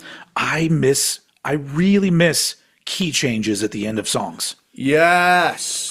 sometimes they're Preach! sometimes they're so fucking effective. Yeah. When you hear a key change, and I love that. And does anybody do that anymore? Does anybody They do should. key changes like? I mean, I know in the world of rock and metal, it's not as used, but pop music for sure. And I love, because like was it last night? Yeah, it was last night. I was listening to Invisible Touch by Genesis. And she seems to have an invisible and then the last chorus, it goes up. She seems to have, and like when it goes up, I'm like, oh Yeah. and I was like, God damn it. And I just sometimes a song, it just fucking, I don't know what it is about that just like it just feels good going up like that. Anyway, I also I already put in my request to do Genesis. That's coming because I'm fully getting into that band. Sounds good to me, man. Anyway, so yeah, with Sgt. Pepper's, I'm sure there's some key changes somewhere in there. Hell yeah. Well, absolutely. Number 5. Yes, number Top 5. 5 Beatles. Hold on, I'm gonna see how many are we. 4 of these we're in agreement on for top 5. Cool. So let's see where we go. I'm actually very excited to see where we're going here because I want to see where we match up and where we don't. Okay, I know you well, guys out there do too. my number 5 is Let It Be, Let It Be. So, Let It Be. Sorry. It is not the last to be recorded, but it is the last to be released. And they really are firmly entrenched in that kind of late 60s rock, bluesy rock thing that I liked that they did as well. I would have liked for the sitars to have stuck around for a little longer than they did. Yeah. Well, this was supposed to be more of a band album, the documentary is them hashing it out in the studio, Yeah, and it's again like I say though, it is still killer stuff. Yeah, and they went out on a high with this. Yeah. I mean, if you are, very, very often you hear about how they had it all, and then trends changed, and then arguments happened. Someone developed a substance abuse issue, and maybe even somebody died. But in this case, nobody's dead yet, not for another 10 years, at least. But, I mean, it's cool. There are a couple of, short songs on here, Dig It, Maggie May. It's just it keeps it's like a fun vibe throwing those songs in. It has a looseness to it, this one, where it's like, hey, we're winding things down. The Beatles has happened. Now it's everybody else's turn. We came in, won the game, hands down. No one can, mic drop. And here's Led Zeppelin, Yeah, literally, pretty much. You had a bit of a transitional period there, but I mean, you're not wrong. Yeah. It's like you guys liked us. The 70s are gonna fucking rule, But I think the fucking bands that came out in the 70s, man. Oh. There's so much 70s music that I don't like, but it doesn't matter because of the strength of some of the rock bands from the 70s. Yeah. Yeah, for me, I've really grown an appreciation for the 70s in recent years, especially with my Kiss deep dive. I'm starting to get into bands surrounding them the time where I'm like, we will be getting back to. We will do our Kiss revisited. Yes. Or what? No, what was it called? Cranked and Revisited. Cranked and Revisited. Yeah. Yeah. And I'm going to say something as well that a lot of people don't want to accept. I think Gene Simmons writes McCartney-esque bass lines. Oh yeah. People don't want to credit Gene for running off at the mouth and shit like that.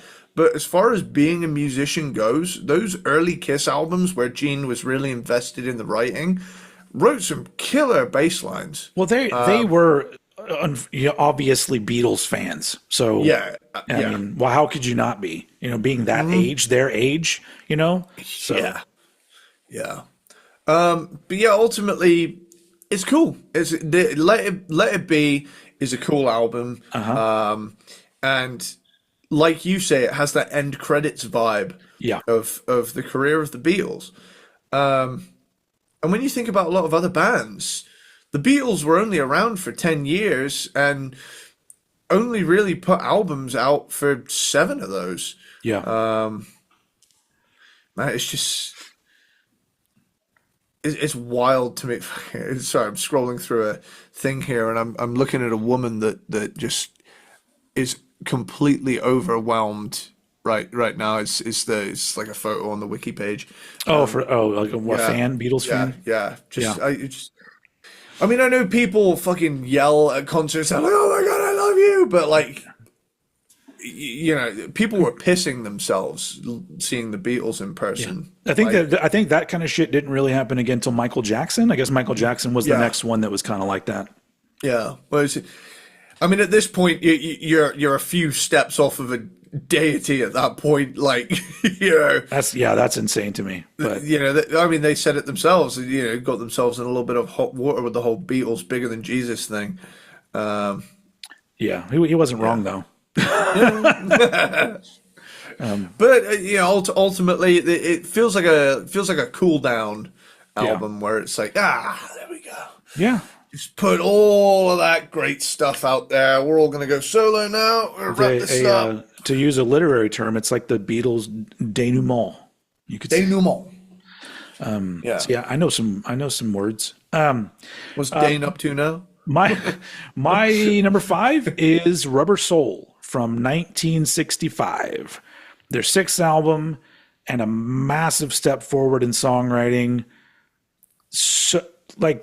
That you've got the ones that are like really well known, like Norwegian Wood, Nowhere Man, In My Life. But then other songs like Girl, I don't think Girl's not given enough credit.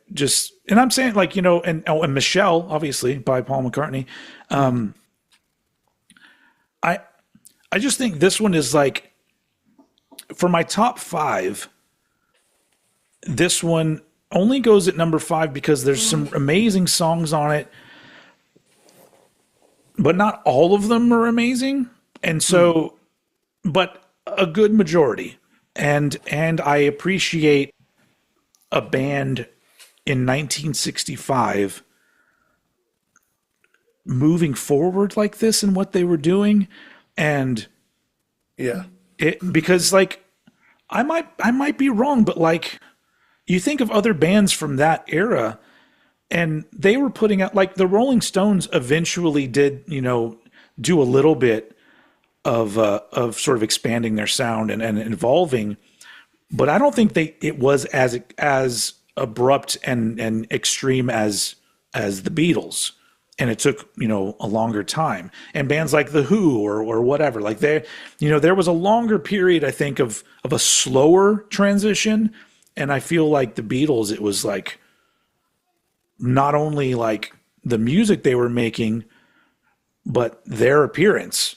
You know, all of a sudden they all started, you know, growing beards and growing their hair out, and they were just sort of, you know, flowing on the vibe of the time, and everyone just accepted it. Everyone was cool. I mean, I know there's footage of like people like they don't really know what to think of, like, you know, when the Beatles are premiering like later songs, younger people anyway. But Rubber Soul to me is just, I always listen to it and I go, this is really like the first one where I feel like the band is just like, yeah, this one's for us, you know, like this is, let's just start making music that, you know, not worry about who we're appealing to or what we're, you know, following up, or, you know, let's just fucking, you know, make the music that we want to hear.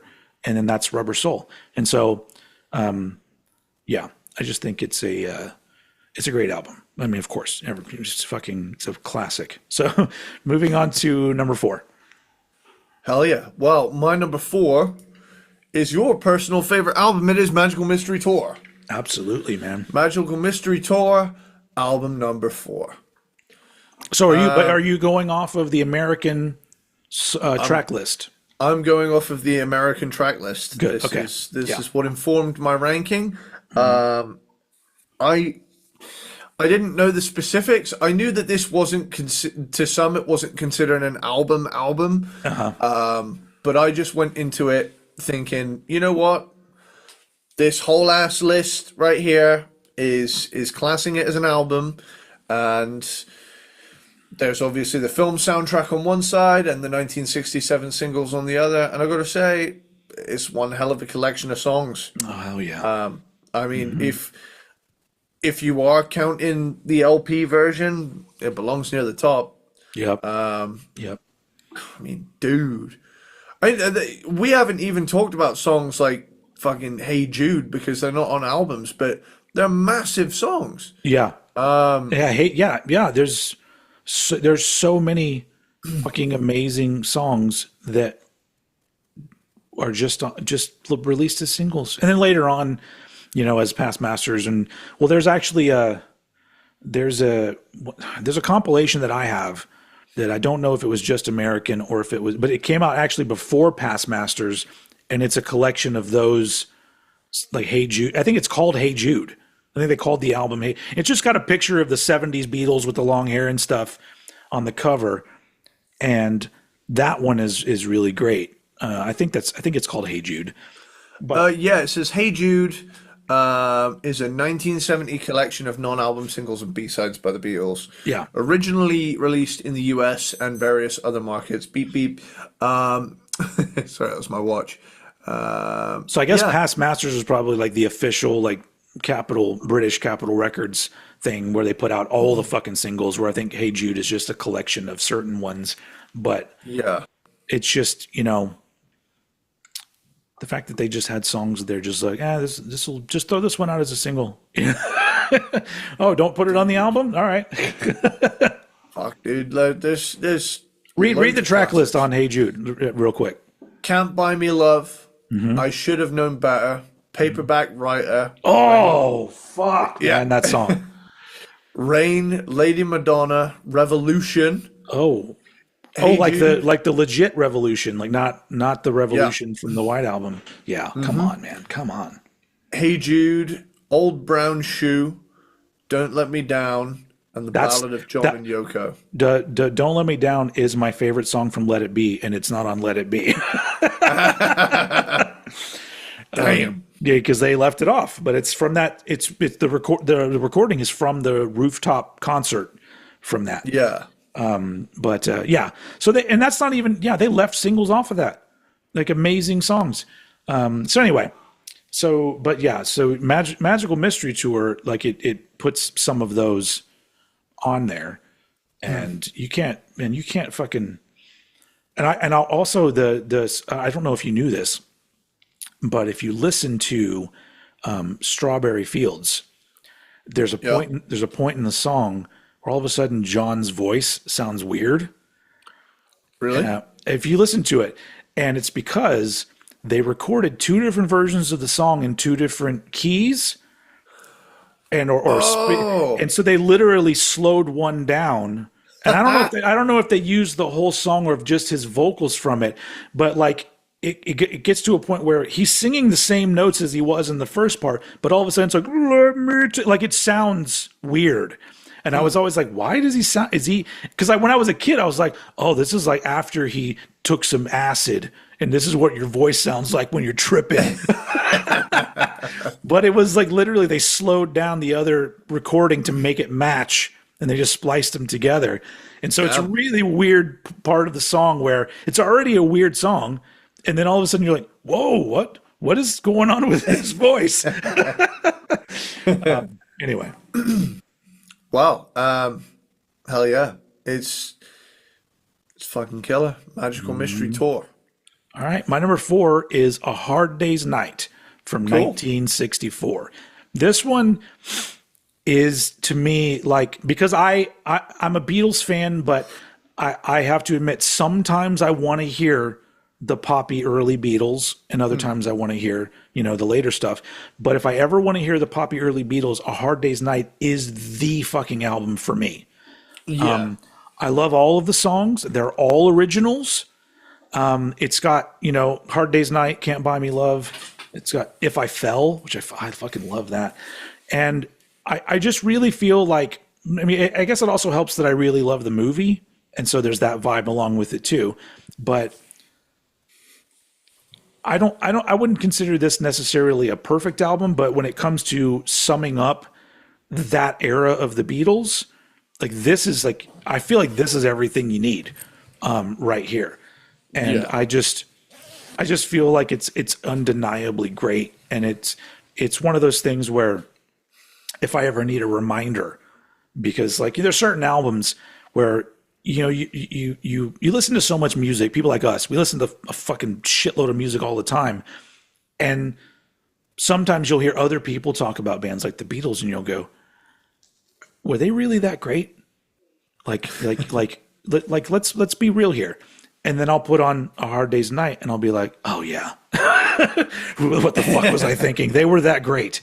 Even that early on, the energy and the songwriting and just the performances, it's just so fun. Yeah. And so this goes at number 4 because for that era, I think this is the album. And I love it. So Hard Day's Night is my number 4. And so I think our top 3 are the same, but Cool. Are they going to be in the same order? That's where it's going to get interesting. It will be interesting. My number 3 is the White Album. Okay. Nope. I thought not. So I really had to think to myself, like, this is a 94-minute album. This is a long album. And honestly, before I sat down and did this ranking, I thought this one was going to be lower on my list. So. And the thing is, I thought that as well. Until I started listening to the album. Yeah, 3 is pretty damn high for Beatles. So yeah. Yeah. And back in the USSR, kicking things off strong.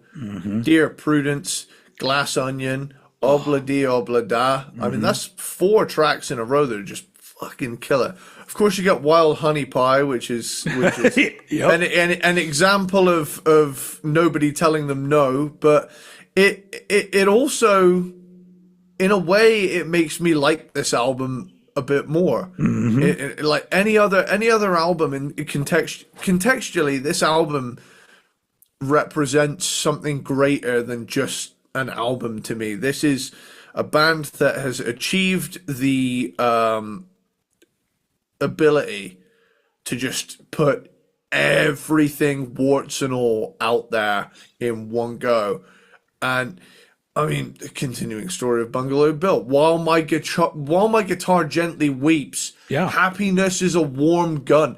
They could have dropped. God. Yeah. They could have dropped side 1 alone and it'd be a classic. Yeah. And there's 4 fucking sides. Yep. It's side 2, Martha, My Dear, I'm So Tired. Blackbird, Yeah. beautiful song. I'm sorry, Piggies- you just jumped over I'm So Tired, which is fucking fantastic. Yeah, I'm So Tired is fantastic. Blackbird, Piggies, Rocky Raccoon, Don't Pass Me By. That Don't Pass Me By, I'm not gonna fuck around. That is one of my favorite Beatles songs. And it's kind of dumb, but that's one of those examples. The drums, the way the drums sound and the simplicity of the song and the way that Ringo sings it, I love that song so much. Absolutely. I mean, and here's a song. I know it's goofy, but like I can't help but like I feel like this is like proto Kiss horniness we're coming up on. Is Why Don't We Do It in the Road? Why don't we do it in the road? I love that one too. Yeah. Why don't we do it in the road? I can just see like Paul Stanley doing that like 10 years later. Yeah. Yeah. That or Gene. Why don't we do it in the road? Every once in a while, we like to get a little white because we like to take a taste of alcohol. Oh, it's great. Oh, but I mean, I Will, Julia, Birthday, Yep. Your Blues, Mother Nature's Son. Everybody's got something to hide except me and my monkey. Yeah. Yep. Sexy Sadie. Helter fucking skelter. Yeah, put the fucking brakes on there, sir. Like that is for the music that we talk about a lot, like, you know, a lot of metal and hard rock. Helter Skelter is, it still blows my mind that is on this album and came out, was it 67, this album? That 68, but yeah. 68. So I mean, Jesus fucking Christ. Like, Yeah. like that is a I almost want to fucking cry when I hear that song, because it's just, I'm just so like, it so affects me that I'm just like, I feel like there from that era, there are songs that like I hear and the importance of what I love about music is in there. Like You Really Got Me by the Kinks is one of them, where you hear the song and I am overwhelmed with the importance and the vibes of like something ridiculously fucking good just coming out of, like, what band was doing songs like Helter Skelter around then? Very few. No, fucking nobody. Yeah, no one. I mean, I can't think of any. If they were, they weren't signed yet. you know? Yeah, and so I hear that and I'm just like, maybe Hendrix. But even then, he's probably the closest to that, but he was still like, his singing was still like bluesy over it and stuff. You know, you talk about the vocal lead into that fucking song, and there's really, God, it's just, yeah. That's, I mean, for fans, I know a lot of fans of like, you know, heavier music like we are. Everybody kind of knows Helter Skelter because like somebody's done a cover of it, somebody, you know, Motley Crue or whoever. But yeah, that's one of the things. I've never heard a cover that's actually as good as that one, as the original. It's just fucking fantastic. Yeah, and I love the Motley Crue version, but even I do. Yeah. But like I say, to see something by the Beatles, like if you go to the Helter Skelter song page on Wikipedia, it's got the genre listed as heavy metal, hard rock, and it's like the sheer influence. I mean, the Beatles aren't known for being a heavy band, but they could have done it. You know, I mean, and this is proof. And honestly, I absolutely adore the ending of the song with the "I got blisters on my fingers." Yeah, love it. Love that song. But there's other great songs on this album too.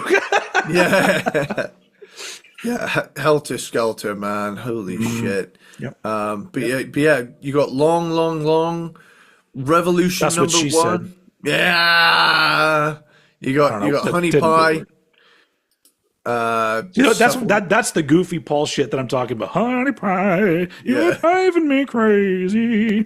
Where it's like sometimes I hear this and I go, "Oh, come on, guys." Oh, dude, yeah, you Savoy Truffle, Cry Baby Cry, Revolution number 9, and Good Night. Yeah. And Good Night's such Number a nice 9? way to, no. Do you remember that time we looked it up? Because I thought to myself, there's no way someone hasn't done a Big Smokes order with, I'll have 2, number 9. Number 9, large. But yeah, ultimately, I think this album, some could argue it's bloated, but this is a rare example of an album being an hour and a half plus long, and me having no problem with it. This is just hot damn. Talk about firing on all cylinders, dude. This is it.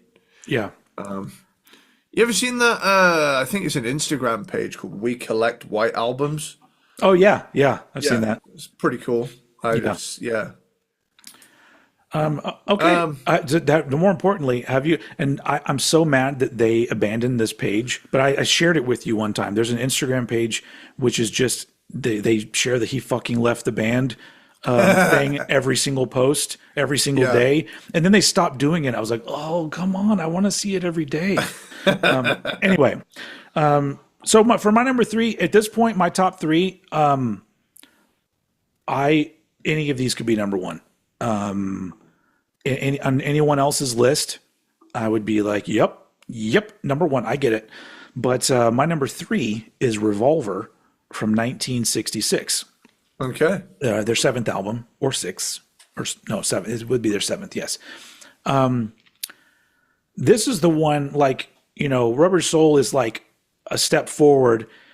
Revolver is the first one that feels like we're fully in the next phase of the Beatles. Like, this is full. You're on. If you were on board with what we were doing on Rubber Soul, here you go. Now you're fully into the second phase of the Beatles, I guess.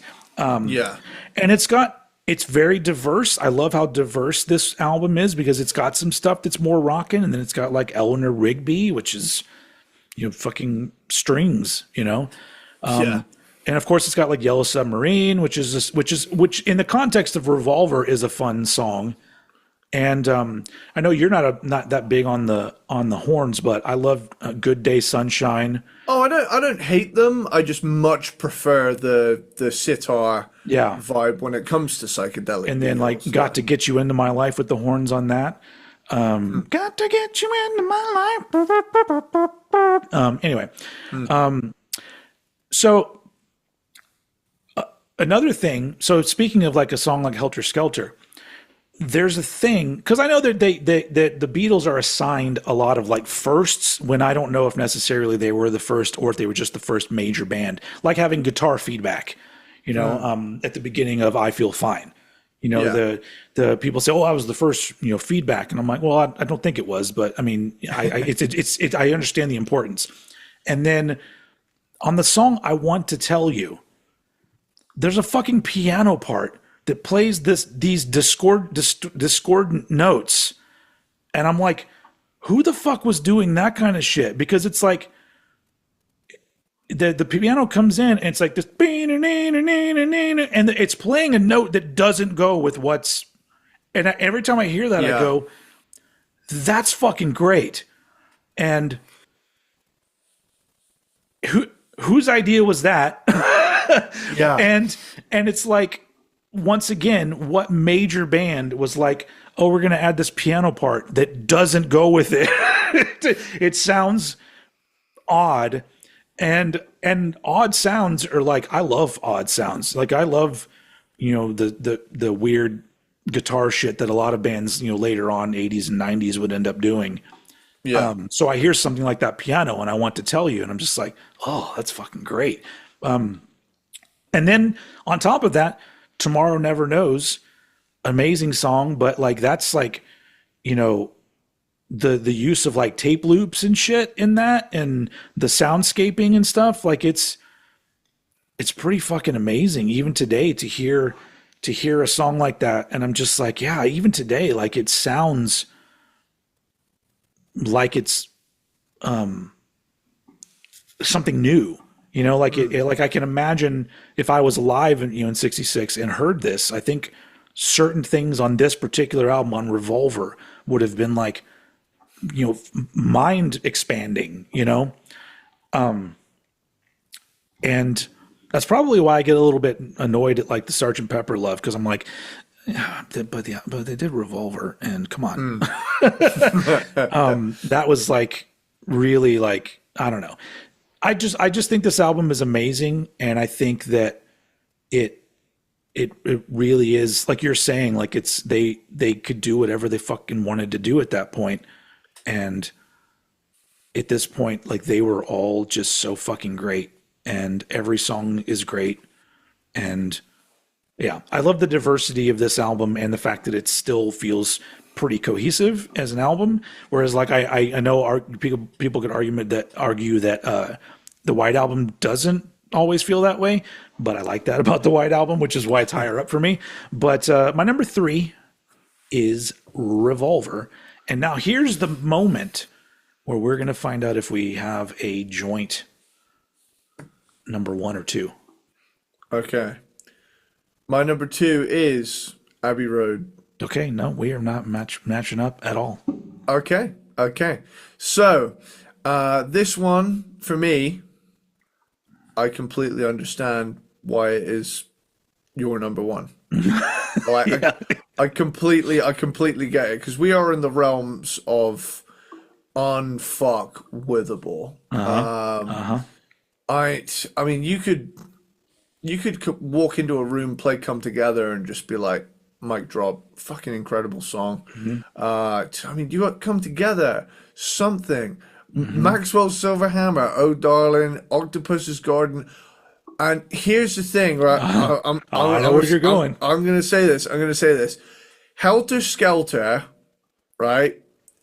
And I Want You, She's So Heavy, or heavy metal songs before it had a name. Yeah. Like I Want You, She's So Heavy is something Black Sabbath. Tell you what I describe it as is that I Want You, She's So Heavy feels like the first half of a Black Sabbath song. Helter Skelter feels like the second half of a Black Sabbath song. Yeah. Where, they start off really drony, really down, down, down, down, down, down, down, down, down, down. Like, Tony Iommi, like, made a whole career out of the outro to this fucking song. It's amazing. And the best part is you follow that song up with Here Comes the Sun, and it's like it's one after another, and then the end of the album is a big old medley of tracks that none were quite finished, but they were like, fuck it, let's just do one big medley. To me, ultimately culminating with Carry That Weight. I think like it's the climax of all of that. Before going out with The End and Her Majesty, which is a secret track. But I mean, hot damn, dude! I completely understand why this is people's number 1, and it's fantastic. This is. I mean, even if they did all hate each other at this point, they put together an incredible slab of goodness. And dude, come together. I Want You, She's So Heavy. Just hell yeah. Yeah. So I mean, ultimately, it's my number 2. Could very easily swap to a number 1 on any given day of the week. Honestly, my top, I mean, the upper half of this is coming from a person who really, in the grand scheme of things, compared to something like Zeppelin, didn't give 2 ounces of a shit about the Beatles until I did this deep dive. And now I've done it, I feel like a fool. Because I mean, you're not a fool. You come around to things in your own time, or you don't. I know. And that's But still, like, I knew the song "I Want You, She's So Heavy" for a long time, but hearing it in sequence of the album, like right after Octopus's Garden, "I Want You, She's So," I'm like, oh yeah, this goes here, yeah, it's killer shit. All right. Yeah. My number 2 is the White Album from 1968. 10th album, double album. I guess technically, I mean, you can, whatever. I'm going to call it the 10th album. So this is one where I know this album really well.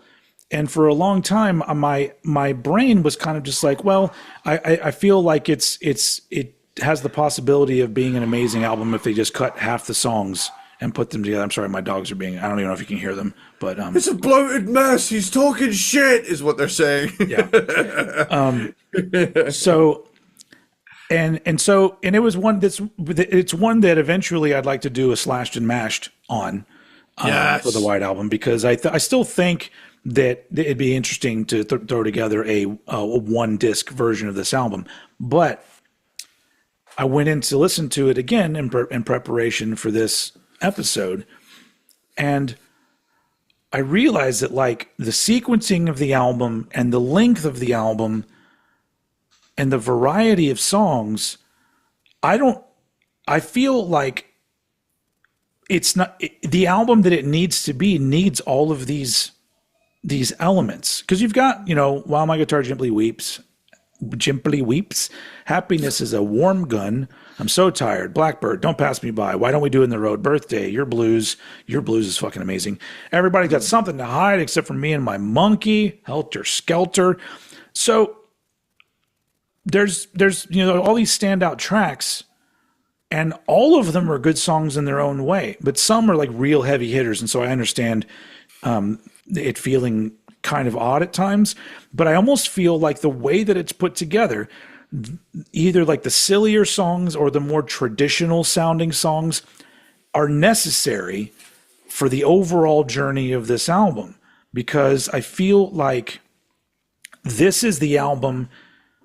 I feel like it has all of the personalities of the four members of the band in the album. And it's almost like it's the most honest to who they were and their scope of the music that they enjoy and they write. So while I would be like, well, why is, Wild Honey Pie on here? Or, just random things like that where I'm just like, well, Revolution Number 9. It's not even a fucking song. But everything about it, it really hit me this time as like, I think that while it would be a fun discussion to take songs out of this and make it shorter, all of these songs feel so necessary in this album for every vibe that, and it bringing you to, the ending of the album. It feels like you've gone on a journey with the Beatles.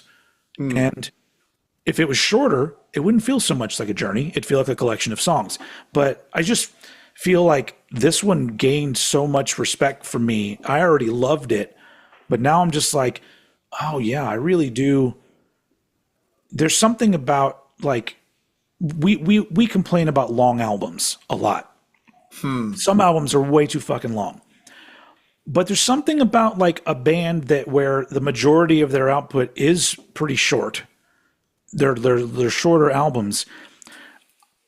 Doing one like this, I think is cool. It's kind of like, the Use Your Illusion 1 and 2 by Guns N' Roses. We did a slashed and mashed of that. But at the end of the day, I'm like, I like the fact that it's that fucking long. And there's that many different songs on it. And same thing with this. Whereas if every fucking Beatles album was 90 minutes long, like if they were fucking Tool or Dream Theater or whatever, I'd be like, oh, fucking stop.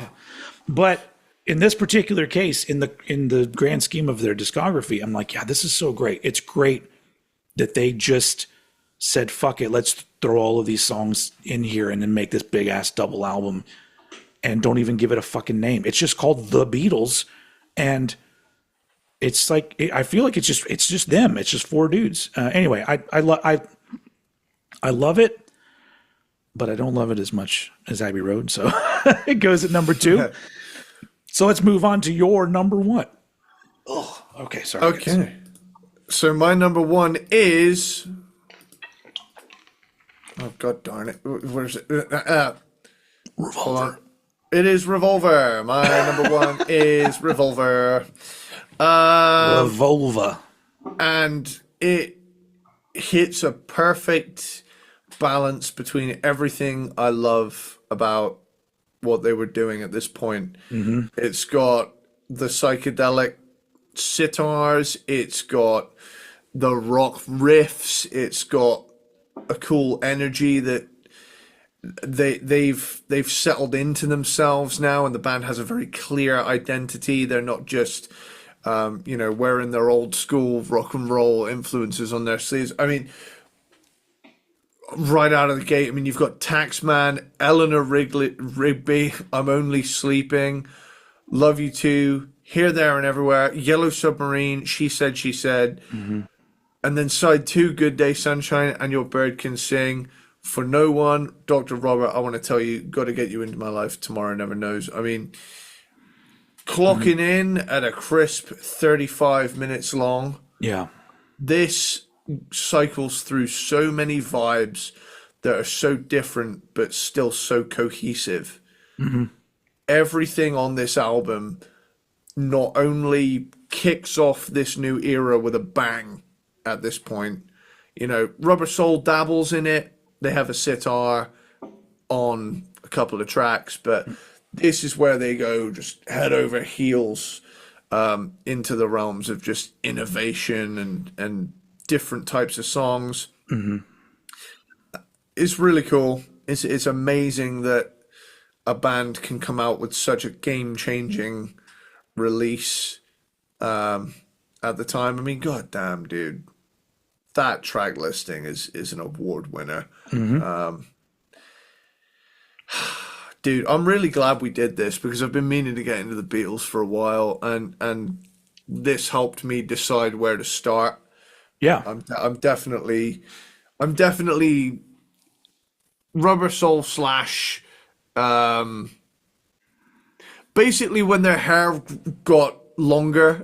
Yeah. is where I you know there's a You very can hear clear that their hair is longer. Yeah. It's like the it's who was it that we were saying you can hear that his hair's shorter. Chris Cornell. Soundgarden. Yeah. You hear this album and you can hear that Chris Cornell got a haircut. Yeah.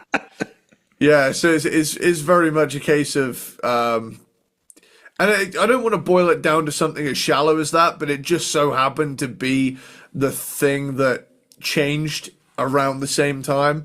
And it really is a case of once the Beatles have grown their hair out, it gets real interesting. Yeah. You know? They stopped worrying about haircuts and started writing music. Yeah. maybe with the exception of Sgt. Pepper. But even then, you know, it grew back out shortly after that. But yeah, it's awesome. Awesome sauce. Awesome. Yeah. Obviously, my number one is Abbey Road. Fuck from yeah. 1969. Well deserving. So yeah, the last recorded album. But like I said before, I think they came out in the right order. But this one is like fucking insanely, like, this is like perfect. Like it's kind of like, you know, the things I was talking about that I love about the White Album, but it's like on here you get all these different flavors that are some of them are kind of familiar. Like Maxwell's Silverhammer sounds like a song. If you were a Beatles fan when Abbey Road came out, it didn't sound that different. Yeah. And then you've got like Come Together, which feels like a step forward and is an amazing song, and Something is just a fucking beautiful song.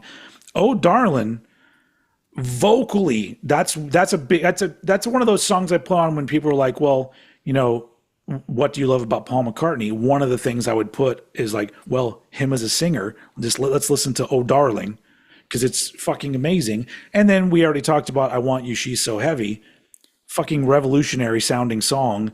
And I mean, a little bit proggy, like the softer part with the organ and stuff. It feels almost a little proggy, proto prog, I guess. Fuck, I don't know. Who was in '69? There were already prog bands, but I mean, and then side two. So side two is like Here Comes the Sun, which is a good introduction to this thing. But then like everything after that to me is some of the most perfect music I've ever heard. Just the way that everything builds through the end of the album with all the different songs, some of which being just little snippets that don't last like longer than like a minute or so, but they all feel like they're a part of this. You know, it's almost like a what do they call that in the world of classical music? A suite? Suite. Is that yeah? And it's I feel the same way about it. The way that I talk about like Helter Skelter, where I get chills at how fucking good some of this shit is. And I love the fact that their last recordings, like, I feel, they knew that it was over, and it was like all of the best work that they'd ever done, in my opinion, on this album. And I just love the fact that you get some Beatles flavor that you kind of know, you get some moving things forward a little bit. And then at the end, I almost feel like they just left like one last big experiment for the last part of the album. And it's like, that is like, I can't think of another B-side of an album that is better than that. Even some of my favorite albums ever made. There's something about, a band, like in a band, when the B-side of an album is fucking strong, like that band that's big dick energy right there. Yeah. B for big. Yeah. So, and I just love the fact that of how the album is put together. And it, at this point, I get a little bit sad at the end of it. Especially once you get to the end, and in the end, that part of the suite, it really does, like, it makes me kind of sad, because I'm like, well, that was it. Obviously we've had a few random Beatles songs throughout the years that they've scraped together, and I like those too. But there's something about the end of Abbey Road that it feels kind of sad. Because something so amazing and so beautiful just kind of, it's like they wrap it up in a way that they know. Like, yeah, this is it. So let's go out on a high note. And I don't know enough about personally them working together around this time and how it was working or not working, or if they all had the same sort of vibe of like, well, if we're going to call it quits, let's do something really great. Or if it just so happened that it came together great. Coming together, just like the fucking song. But yeah, I just think it's just amazing. It's just, it's just one of those albums that I'm just kind of in awe of how amazing everything on it is. And all the Beatles are on it. You got some, Ringo gets a song, George gets a couple songs, and John and Paul shine throughout the whole fucking thing. So it's just, it's just there's part of me that's sad that that's it, but also I love the fact that, like, maybe they would have gotten back together if, like, if John hadn't passed away, maybe like years and years later, kind of like the OG Kiss, eventually 15 years or so or whatever down the line, they all said, let's get back together. So maybe they would have done that, but John was gone, and then, it was in the 90s when George passed away, I believe. I think it's 2001. Oh, okay. George Harrison passed away. Yeah. Boom, So, I was right. Yeah. So but I just, this album to me is like, and it may not be, like, some people I know, like, this may not be the Beatles they're going here for, but it's just way too fucking good for me. So it had to go number one. I've heard this album so many times in my life, and it's one of those that never ceases to impress me. And so, it goes here. Funny side note. Before we wrap it up, my very first job was at, a store called Best Buy in the US, which is like a, appliances and computer software and blah, blah, blah kind of shit. But back in the 90s, when I worked there, mid 90s, the music was so important that you walked in and the first thing you saw was a giant CD section. It was honestly bigger than any other section in the store, the one that I worked at. And I worked in the music department at Best Buy. And I worked there around the time that the Beatles anthology came out. Yeah. And, my favorite thing that we did was, for a while there, they allowed us to play whatever music we wanted on the overhead speakers for a little bit.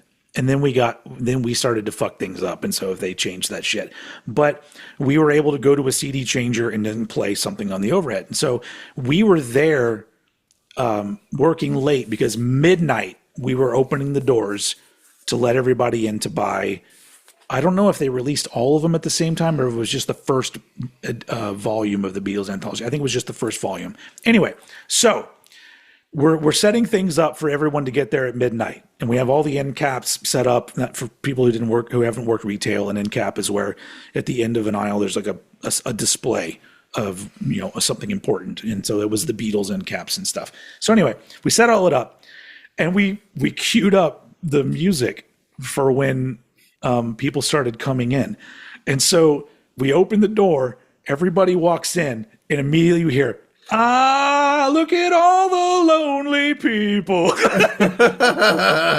And we were just giggling. I'm just like, yeah. Because at the time I was like, what are these people doing here at midnight? You can come buy this tomorrow. But I just remember being like, I just thought it was so clever. And nobody coming in gave a shit. They were like, oh, they're playing the Beatles. I'm like, yep. Yep, we are. Anyway, that was my little fun story. But you know what? Do you know what? I'm talking to you. Yeah.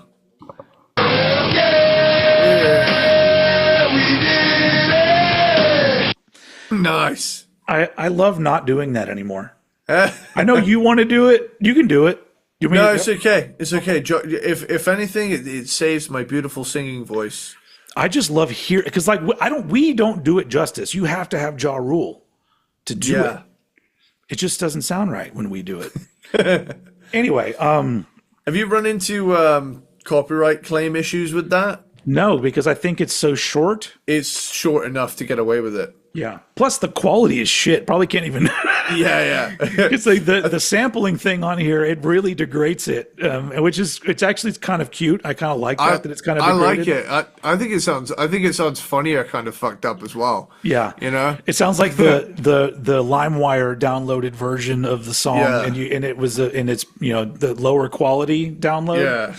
Yeah, I thought it was going to be Smack That by Akon, when in actual fact it's 9 Trojan horses in a trench coat masquerading as Weird Al. So yeah. So we did it. That was it with the fucking Beatles, and we're approaching the 3-hour mark, almost, to at least 2.5 hours on this, which I expected that. There was a point where we got to about. There was a point where we got to help, and I was like, "Is this actually going to be a short episode?"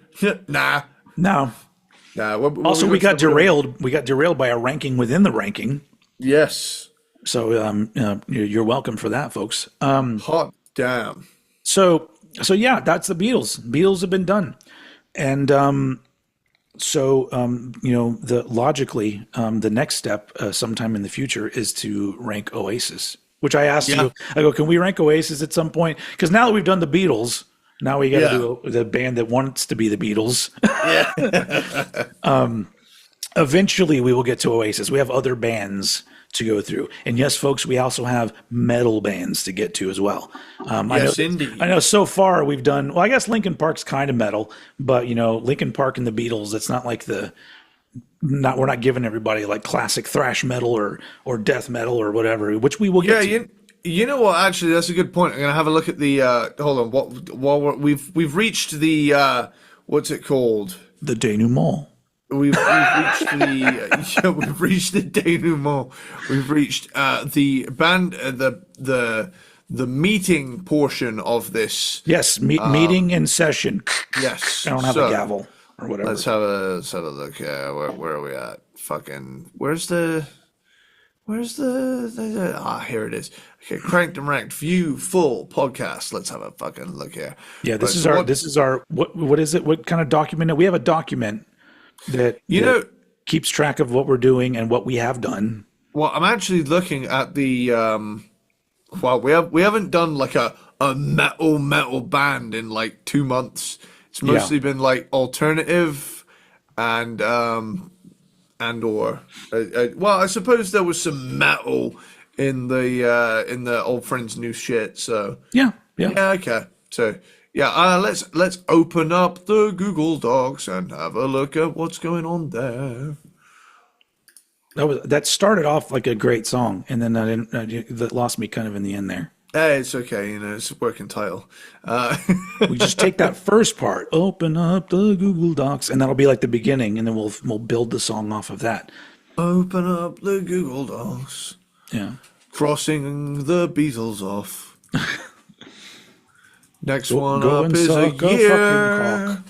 Sorry. That was the fuck off version of whatever song that I do. So I have a question. Yeah. Okay. Yeah. Ask Do we away. want to do a year, or do we want to do some slashing and mashing next? I'd like to do the year. Okay, sounds good to me. So we have lined up. We have 2000, The year 2000, 2000, which Y2K. I've already gone through. I haven't created my final list yet, but I thought that I was going to have a problem picking albums. No. Okay. There's a fucking lot. Okay. There's a lot. So Cool. It's going to be an interesting one.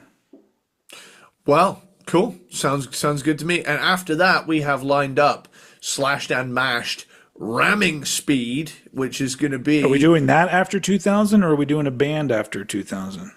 Ooh. Shouldn't we be doing like a back and forth? Let's do it back and forth. So I'm going to move DRI. Hey, there you go, guys. It's a crossover.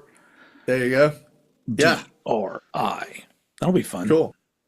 Yeah, so we've got 2000, DRI, Slashed and Mashed Turbo and Ram It Down by Judas Priest. Oh, I'm so ready for that. We're calling it Ramming Speed. And after that, we've got Kiss Revisited. Oh my God, yes. So, Oh my God, yes. And then after that, we've got Dangerous Toys. I mean, a subject to change, ladies and gentlemen, because Subject to change, potentially, yeah. we do have these things where we something happens and we throw something in or we move something around. Yeah. Anyway, and speaking of that, I was going to suggest one to throw in the list at some point in our upcoming ones, because if we need, we're doing that. We take the different boxes off in these different subgenres of stuff. If we're if we want to get onto another, like I know we have a punk band coming up, but later on down the line when we get back to another punk band, I would like Sum 41 to be that band. Okay. And because they called it quits now, so it's kind of like a good time to rank them. But I have to admit, like I keep hearing random songs by them and like really enjoying whatever song I'm hearing, and so I took it upon myself to go and listen to their last album that came out last year. Where the fuck have I been with this band? Like there's some shit that it's there's stuff that's like pop punky, but there's other stuff I'm just like, holy fuck, they're really fucking good. like I was not aware of some of the different things that they did. I knew that they had like metal tinges in some of their shit, but the quality of the songwriting, even on the last album, I'm just like, wow, I was really impressed. So there's one song in particular I'm thinking of. I don't know if you've heard it, but I think, what album is it on? Is it on? Okay, it's on Chuck. I think. I don't think I've heard anything off Chuck. That's like midway through their career. Yeah, there's a song that they took very clear inspiration from Metallica, and that they've always. The cool thing about Sum 41, even during my not liking pop punk phase, I had a soft spot for Sum 41 because they Still Waiting had a thrash edge to it. Like when it gets into the I always liked that. So yeah. Also, I don't know if you've seen it, but the guy who was the original drummer of Sum 41, he has a YouTube channel. Yeah. And he like quit the band. Like he didn't want to be in a touring band anymore, so he quit after like album number 5 or something like that. But his videos are really entertaining. And he sits at his drum kit and he talks about Sum 41 stuff and he plays drum stuff. But overall, I'm just like, that dude's. Some people, like, even if I wasn't into the band, I'd still watch that guy's videos because he just has a cool vibe. Cool. But anyway, yeah. So somewhere down the line, some 41, which we should do, because I was very surprised in how much I'm enjoying a lot of their stuff. So I'm kind of diving in. I'm diving into them at this point. Yeah. That song's fun as hell. The Fat Lip. Yeah. Anyway, all right. I guess it's a good meeting. Meeting adjourned. Punk. And now, now we can move on to the conclusion of the episode. So thank you very much for watching, everyone that's still here. You guys are the peanut butter platypuses, the aluminium squirrels, the Belvedere ball sitters, the Christmas dogs, and whatever the I don't know. And we appreciate you guys, and as always, keep being cool. All right, bye. No, I feel like this has been a journey, and I'm just like, whoo, I'm spent. I need to go take a nap now.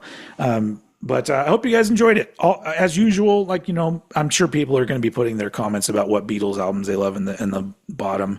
And then you're going to notice that there's going to be a severe lack of people saying shit like Beatles are overrated, because that shit gets removed immediately, because I have no time for that negativity in my world. In the world We have of snipers on all surrounding rooftops of the studio ready to pick people off who are going to type stupid shit. Yeah. Now that's not talking about people that have thoughtful things to say about maybe a criticism, but just that bullshit. We talked about it last time when it comes to like Metallica shit. I have zero patience for that basic ass bullshit. And You walk into the Vario with that big willy bullshit, you gonna get shredded. What's that from? So that's from GTA San Andreas. Oh. All It's right. always like that, Yeah. All right, cool. Well, that is the end of this episode. Thank you for watching, and we'll see you again probably next week. I say probably because you never know, but hopefully next week we'll be talking about the year 2000. And as usual, now it is time to throw it over to Mr. Eddie Sparxx to take us out. Ding ding ding ding ding ding ding ding ding later do ding ding do something later dude and something the toe jam and it's dude and we're Toe Jam. yeah Oh my god, that's the one. That's the one part that stood out to you. yeah. right. I just thought it'd be fun. It'd be Toe fun. Jam, everybody. Toe jam.